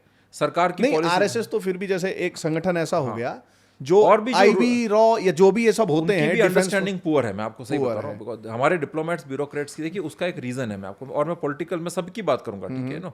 देखिए हमारे जो ब्यूरोक्रेटिक सेटअप है, ठीक है, वो जिस पैटर्न से सेलेक्ट होकर के आता है, ठीक है ना, आपका उसमें कई सारे तो यहाँ के जो जेएनयू वगैरह उन सब में पड़े हुए हैं, ठीक है। उसके अलावा जो आपका ट्रेनिंग सिस्टम है, जो मॉड्यूल्स हैं, वहाँ पर जो है ना एक अलग तरह की अंडरस्टैंडिंग, और जो फॉरेन सर्विस है वो लेगेसी तो नेहरूवियन लेगेसी को फॉर्म करके, भाई आज भी आप कई सारे डिप्लोमेट से बात करें, वो सब कहेंगे पाकिस्तान के साथ हमारी प्रॉब्लम रिलीजियस नहीं है, जबकि पाकिस्तान के जो सारी प्रॉब्लम ही वही है, उनके जो ISI वाइस, उनसे आप बात करिए, वो लोग बोलेंगे कि साहब हमारे लिए ये 9 to 5 जॉब नहीं, हमारे लिए जिहाद है। नहीं, ये जैसे आपने अपनी बुक में लिखा भी है, मसूद अजहर का लिखा है, या जो और टेररिस्टों का लिखा है, कि वो कह रहे हैं कि वी लव डेथ। यस भाई उनके लिए तो ये जो दुनिया है वो कैद है, इस कैद से मुक्ति उनको जन्नत में मिलेगी। हाँ। तो वो तो जल्दी में है कि इस कैद से मुक्त कैसे हो। यस। तो जब इतना एसिमेट्रिकल वॉरफेयर है, तो कॉमन सिटीजन्स तो मतलब वो चिकन हेड टाइप के घूम रहे हैं, वो मतलब डक हेड्स हैं, उनका कोई ठिकाना नहीं है और कोई रक्षक नहीं है उनका। देखिए आपके जो, हाँ, क्योंकि भरोसे तो हम भाई सिक्योरिटी के ही रहेंगे। बताइए कन्हैया लाल का उदयपुर में मर्डर हुआ, ठीक है, उसके पहले जो है ना, अब मैं आपको बताता हूँ, फेलियर बताता हूँ, देखिएगा, जब चार्ली हेब्डो वाले जो किलिंग्स हुई थी वहाँ पर, फ्रांस कार्टून जो आए थे फ्रांस में, उसके खिलाफ सबसे बड़ा प्रोटेस्ट मुसलमानों का नॉर्थ इंडिया में उदयपुर में हुआ था। अच्छा, सबसे बड़ा प्रोटेस्ट, ठीक है, सड़कों पर आ गए थे वहाँ पर, पूरा चेटक सर्कल वगैरह पूरा, इतने ऐसा लग रहा था कि उस दिन खून खराबा हो जाएगा, ठीक है। और वहाँ नारे लगे थे, क्या आपका निज़ाम में वो है ना, क्या सर तन से जुदा, सारे के सारे वो नारे लगे थे वहाँ पर। अब अगर ये इतना बड़ा प्रोटेस्ट हुआ, इसका मतलब समझने वाली बात थी कि जो लब्बैक मूवमेंट जो है, इसका उस जगह पर एक डेफिनेटली एक बहुत मेजर पेनिट्रेशन है, हॉटस्पॉट है, ठीक है। लेकिन तमाम जो पुलिस की एजेंसीज वगैरह थी, इनको कुछ समझ में नहीं आया, इनको इन्वेस्टिगेशन मतलब करना चाहिए था। ऐसे लगते हैं कि जैसे कोई एक आदमी गांजा पी के उसकी ना बुद्धि सो जाती है, बिल्कुल। तो इन मामलों में ये ऐसे ही रहते हैं एकदम। अब वो जब वो हुआ कन्हैया वाला, उसको धमकियां मिली, ठीक है, वो गया, तो वहाँ पर एक ये कुछ लोकल ऑफिसर्स थे इधर से, उनके पास डीएसपी रैंक वगैरह के, सुलह करा के उन्होंने भेज दिया। हाँ, सुलह करा के भेज दिया। अरे क्या फर्क, एक ने तो एक लोकल लीडर था कोई, क्या से वो लोकली बीजेपी का लोकल लीडर, उसने क्या है कि क्यों फालतू झगड़ते रहते हो मुसलमानों से, क्योंकि उसके लोकल इनके साथ उसका बिजनेस पार्टनर वगैरह इस तरह की स्थितियां थी, ठीक है। अब जो है, जो आपका जो हायर लेवल भाई एसपी साहब तो मिलना, इनसे कैसे मिल सकते हैं? आम जनता है भाई, आम जनता तो वो तो वहां पर क्या माननीय जो उनके वहां तो बेचारा जा कैसे सकता क्या? बिल्कुल। आईजी साहब तो ब्रह्मलोक में हो गए, मतलब ठीक है, 7वें आसमान वाले खुदा हैं, वो तो ब्रह्मलोक में हो गए। हाँ। अब इसको मार दिया गया, ठीक है। वही देखिए, अगर इनको थोड़ा सा ये कॉग्निजेंस लेते, उसकी शॉप के बाहर सीवीज के अंदर ये लोग अपने 2 लोग बिठाते, जिनको वैसे अभी स्थिति में तो ये बिठाते तब भी कुछ नहीं कर पाते, बिकॉज उनसे हथियार चलता ही नहीं वो क्या। लेकिन अगर मान के चलिए ऐसे लोग जो हथियार चलाना जानते हैं, रिवॉल्वर वगैरह लेकर के, पिस्टल वगैरह लेकर के उनको रखते, तो क्या ये उसको मार पाते? नहीं मार पाते, है ना। और उसके बाद जब वो मर गया, उसको हो गया, उसके बाद में पता चला कि जो शहर के जो सीनियर जो अफसर थे पुलिस वगैरह के, वो तो वहाँ जो शराब तस्करी होती है राजस्थान में, उसमें कहीं उनके नाम चर्चा में आ रहे थे और इस तरह की बातें हो रही थी, ठीक है। और मुझे एक चीज़ बताइए, जब ये हुआ तो आपने कितने अफसरों को सस्पेंड कर दिया या कितने अफसरों के खिलाफ सख्त कार्रवाई की गई? पुलवामा हुआ, उसके बाद भी आपने कितनों के खिलाफ सख्त कार्रवाई की? 26/11 हुआ, आपने कितने अफसरों को नौकरी से परमानेंटली बर्खास्त कर दिया? देखिए, ट्रांसफर करना कोई एक्शन नहीं है, कुछ नहीं, वो फिर आ जाएगा घूम फिर के। आपने कितने लोगों की IC 814 हुआ, इतना मेजर लैप्स हुआ, आपने कितनों के खिलाफ एक्शन लिया? क्योंकि बात यह कि भाई यहाँ पर ये चीजें आम आदमी की लाइफ मैटर नहीं करती है। IC 814 तो फिर भी जैसे पुरानी घटना हो गई, एक बार को 26/11 भी पुरानी हो गई। अभी आजकल जो ट्रेंडिंग टॉपिक चल रहा है रोहिंग्याज, मुझे आज तक ये समझ में नहीं आया कि रोहिंग्या जो है वो घुसते कैसे हैं। सकला का बुम अभी आप देखिए, अभी खबरें आई थी कुछ टाइम पहले BSF हरियाणा के नहीं, और BSF के एक आई थिंक DG को ट्रांसफर करके, ठीक है। अब वो ट्रांसफर डेफिनेटली प्यूनिटिव एक्शन है। हम ये जानना चाहते हैं कि उन्होंने ऐसा क्या किया था जिसकी सजा सिर्फ ट्रांसफर ही है, या उससे ज्यादा भी कुछ डिजर्व करते थे वो सजा? हाँ, मतलब रोहिंग्या आपके देश के अंदर घुस रहे हैं, तो मतलब जो बॉर्डर को सेफ रखने का जिनका कश्मीर के अंदर रोहिंग्या पहुंच गए, कारगिल में रोहिंग्या कहां से आया? ये बांग्लादेश बॉर्डर से ये आराम से घुसते रहते हैं, बांग्लादेशी घुसपैठी है।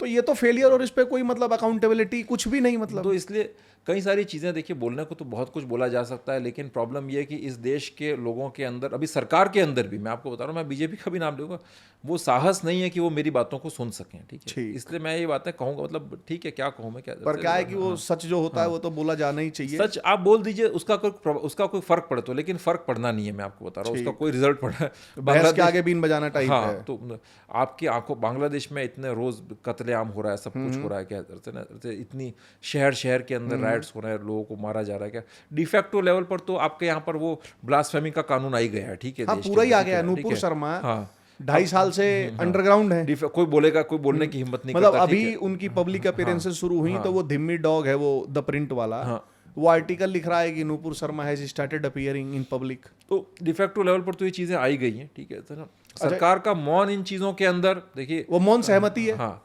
कन्हैयालाल की किलिंग हुई, अब मुझे बड़ा सरप्राइज होता है कि वो मौन क्यों था, बड़े टॉप लेवल की लीडरशिप से भी मौन था उन चीज़ों के अंदर। तो इसलिए अब ये बांग्लादेश में इतनी बड़ी घटना हो गई, पाकिस्तान ने तो एक तरह से हमारी 1971 की जीत का बदला पूरा ले लिया, ठीक है। वो तो अब वहाँ पर बहुत कुछ हो रहा है, हमारे बॉर्डर गार्ड्स पर ये लोग स्टैबिंग कर रहे हैं, ये कर रहे हैं, वहाँ पर अब पूरा आपका ये जमात इस्लामी अपना नेटवर्क फैलाएगी। तो इसलिए देखिए, कहीं ना कहीं तो मतलब ये देख के ऐसा लगता है कि फिर तो मतलब सब कॉम्प्रोमाइज है और राम भरोसे ही चल रहा है, कभी भी कुछ भी खत्म हो सकता है। राम भरोसे ही चल रहा है। देखिए, मेरा ये मानना है कि इस देश को आध्यात्मिक शक्तियां चलाती हैं, मुझे नहीं लगता, क्योंकि अगर इंसान के, मुझे पता है क्या आश्चर्य होता है, मैं आपको सच बताऊँ, इतने अभी मैं हमारे उदयपुर शहर के अंदर मैं किसी एक दिन ओकेजन में गया, वहाँ पर गरबा का, डांडिया का प्रोग्राम चल रहा था, कोई सिक्योरिटी नहीं, कुछ नहीं, ठीक है, और कम से कम उस जगह पर 400 लोग इकट्ठे होंगे। अब मेरे लिए बड़ा प्रश्न ये है कि यहाँ पर अटैक नहीं हो रहा है या बॉम्ब ब्लास्ट नहीं हो रहा है, तो क्यों नहीं हो रहा है? हाँ, हो जाएगा तो वो आश्चर्य नहीं, क्योंकि वहाँ पर आप जाइए, बेचारे 2 बिल्कुल ही फिजिकली अनफिट पुलिस के 2 जवान थे वहाँ पर, ठीक है। अब कई जगह तो जवान थे भी नहीं, 1-2 जगह जवान थे जिनके पास SLR थी पुरानी, जिसके वजन तले वो खुद ही नीचे गिर गए थे, ठीक है नो। कोई भी रैंडमली जाकर के वहाँ पर जाकर के अपना, और भाई जिस शहरों में इतने बड़े दंगे हो सकते हैं, जहाँ पर कन्हैया का मर्डर हो सकता है, वहाँ पर क्या आप 2 लोगों को पैसा दे करके वहाँ पर एक कोई गंदा सा क्रूड सा बॉम्ब नहीं डलवा सकते? डलवा सकते बिल्कुल। एक किलिंग में, एक बॉम्ब में कितने, कम से कम इतनी भीड़ के अंदर 100-150 लोग तो जाएंगे। बिल्कुल। तो प्रश्न ये है कि यहाँ पर नहीं हो रहा है तो क्यों नहीं हो रहा है, क्या जबकि इतने ही हमारे लैप्सेज हैं? तो कहीं ना कहीं ऐसा लगता है कि शायद कुछ आध्यात्मिक शक्तियाँ देश की रक्षा कर रही है, लेकिन इस देश के शासन तंत्र में जो लोग बैठे हैं वो इन चीज़ों से सीखें, ठीक है, जैसे ना कि हम तो शासन तंत्र के बाहर हैं, शायद उन्हें हमारे जैसे लोग पसंद भी नहीं आए, ठीक है, लेकिन जो है ना, आप देखिए हर देश के अंदर मैंने एक चीज़ देखा है, अमेरिका में, इजराइल वगैरह में, वहाँ पर जो है ना बेस्ट माइंड्स जो होते हैं उनकी कदर होती है, उनको रोप इन किया जाता है, ठीक है, और वो पॉलिसीज़ बनाते हैं, पॉलिसीज इंप्लीमेंट करते हैं, ठीक है। यहाँ पर एक प्रयास किया जाता है कि बेस्ट माइंड्स को किस तरीके से ना सिर्फ शासन से बाहर निकाला जाए, उन्हें देश से भी बाहर निकाला जाए, निपटाई तो कम से कम पड़ा रहे साइड में, यस, और उन्हें बाहर निकाला जाए। गलती से शासन तंत्र में आ गया तो ऐसी जगह उसको सड़ा के रखो कि वो कुछ कर ना पाए, ठीक है। ठीक, तो अब अगर यही रास्ता आपने तय किया है तो फिर ये आपका दुर्भाग्य है। ठीक, ये बस लास्ट यस नो है। आपने इस टॉपिक पे किताब लिखी है और आप मतलब 8 साल से तो लगातार इसमें इन्वॉल्व डायरेक्टली ही हैं, मतलब ये पढ़ रहे हैं, रिसर्च कर रहे हैं। थोड़ा बहुत जो मैंने भी पढ़ा है अपनी अंडरस्टैंडिंग पे, और जो पूरा हम ग्लोबल देख रहे हैं एक तरीके से, मतलब इस्लामिक जो चल रहा है सुप्रीमिज्म का, इनका एक मतलब सुनने में आता है मार्केट में कि रिफॉर्म कर देंगे। मैं आपसे सिर्फ यस नो में जानना चाहूँगा कि अभी तक के आपके एक्सपीरियंस के आधार पे can Islamic theology B reformed? देखिए ये एक बहुत थोड़ा कॉम्प्लिकेटेड सवाल है। मैं इसमें ये कहूँगा कि इसके अंदर जो है ना, अगर आप रिफॉर्म की बात करेंगे तो फिर आपको कुरान के जो बेसिक टेक्स्ट में जो इस तरह की जो चीज़ें हैं, आपको उनके साथ जो है ना बहुत वो अलाउड ही नहीं है, वो आपको अलाउड ही नहीं है, ठीक है। फिर हदीस का क्या स्टेटस है, सुन्नत का क्या, आपको बहुत सारी चीज़ें बदलनी पड़ेंगी, ठीक है। और चलो कोई ये कहता है कि साहब आप इस जो टेक्स्ट में लिखा गया है उसको किसी कॉन्टेक्स्ट में बात करें, लेकिन हम कहते हैं कि चलो ठीक है आप वो भी करें, लेकिन उसके लिए भी कोई स्पेस नहीं है, ठीक है। उसके लिए भी कौन तैयार होगा, ठीक है। ये जो कंटेक्स्ट वाला जो ये देते हैं ये धिम्मीज़, तो बिल वार्नर और रॉबर्ट स्पेंसर दोनों मतलब इस पे लिखने वाले लोग हैं, उनका ये कहना है कि अगर आप पूरी कुरान पढ़ें मतलब, तो वो पूरी कुरान ही आउट ऑफ कंटेक्स्ट है, मतलब अनटिल अनलेस यू नो हदीस एंड सीरा, तो आप कुरान को समझ ही नहीं सकते। मतलब कोई सपोज आयत है तो उसका कंटेक्स्ट आपको कहाँ मिलेगा? वो प्रॉफिट की जीवनी में मिलेगा, हदीस में मिलेगा।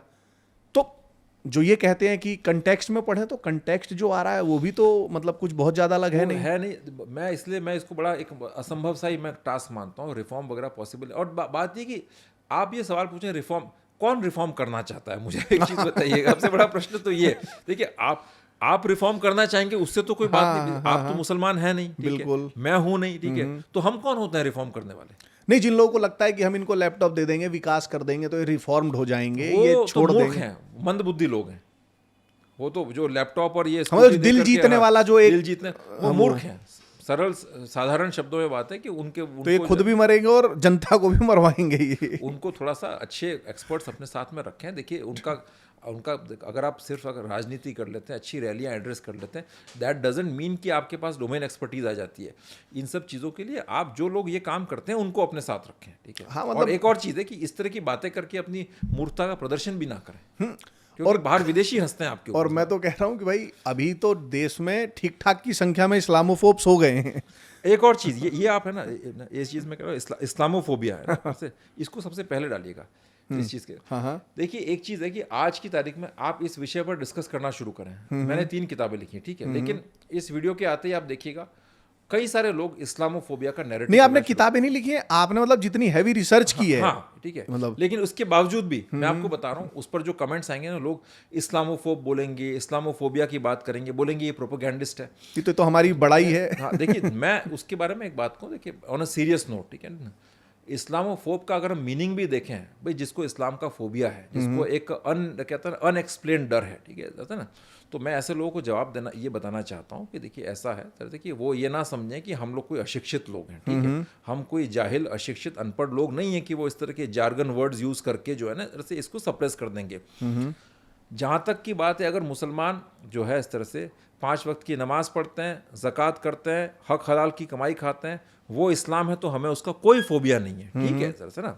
लेकिन अगर जो है साहब ये मदरसों में बताया जाता है कि आप काफिरों को मारिए, ये करिए, हर जगह जो है अपना स्कूल्स के अंदर जो है पूरा बुर्का पहन करके जाइए, तो ये इस्लाम नहीं है। ये जो है ना इस्लाम की गार्ब के अंदर आप एक टोटलिटेरियन, डिक्टेटोरियल, फैशिस्ट, प्रिमिटिव और एक मिडिवल आइडियोलॉजी को एक मॉडर्न डेमोक्रेटिक सोसाइटी के ऊपर लादना चाहते हैं, जिसको हम बिल्कुल भी स्वीकार नहीं करेंगे। और खास तौर से इंटेलेक्चुअल्स हैं, उनको बिल्कुल भी स्वीकार नहीं करना चाहिए।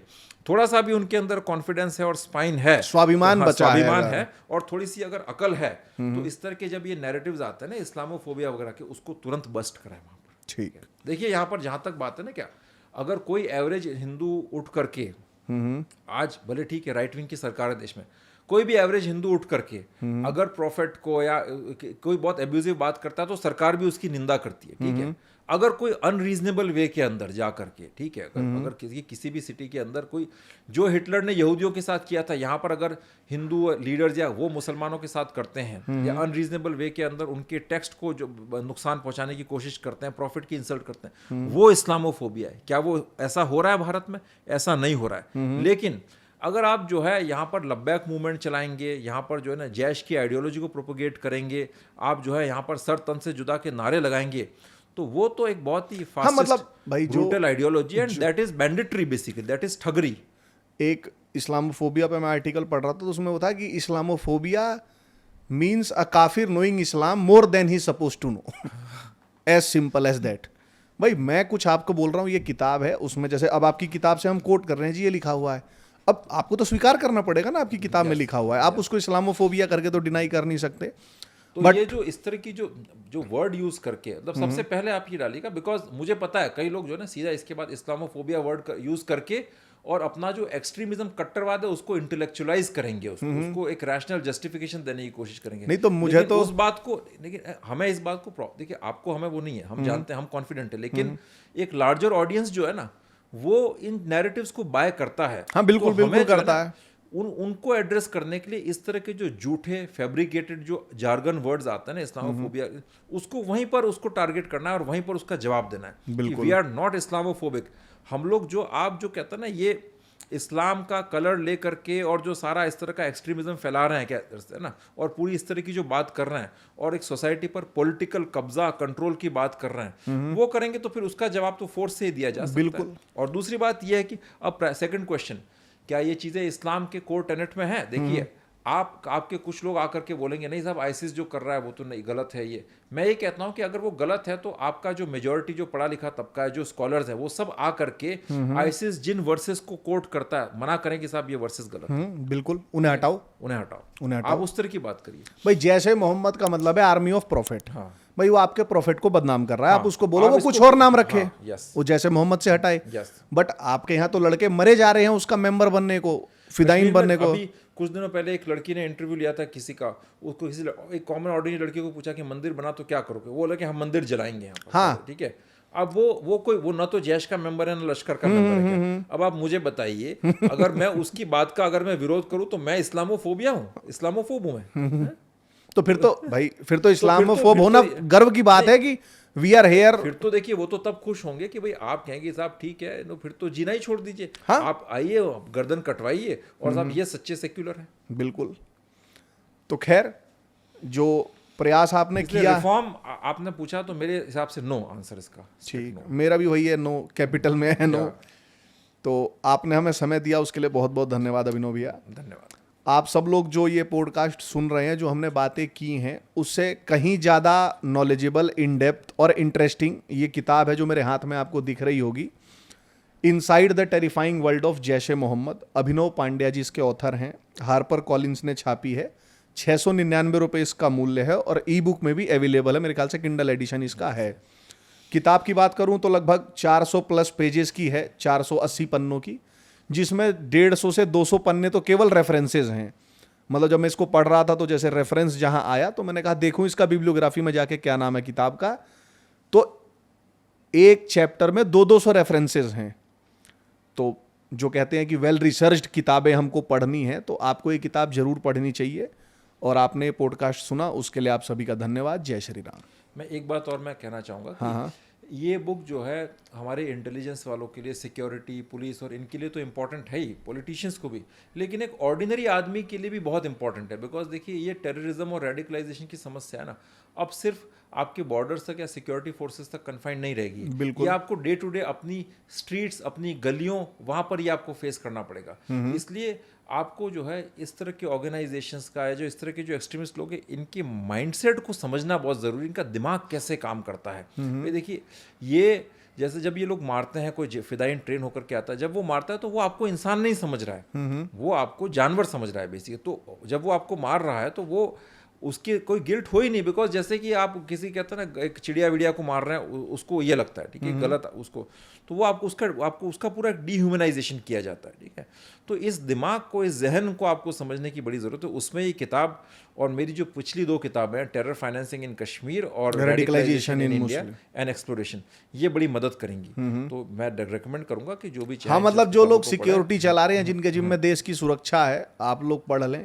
और कॉमन सिटीजन्स भी जो है, हाँ, मतलब कॉमन सिटीजन को तो पढ़नी है भैया, क्योंकि तुम किसी के भरोसे मत रहो, पढ़ोगे। मतलब अब तो वो स्थिति है कि खुद कुआं खोदोगे तो पानी पी पाओगे, नहीं जो तुम्हें भ्रम है कि तुम्हारे घर में कोई पानी पहुंचा जाएगा आरओ वाला, वो मतलब उतर जाएगा भ्रम। उससे पहले पढ़ लो, जान लो, तो क्या पता कुछ कर भी सको। तो एक बार फिर धन्यवाद आपका हमारे इस पॉडकास्ट पे आने के लिए।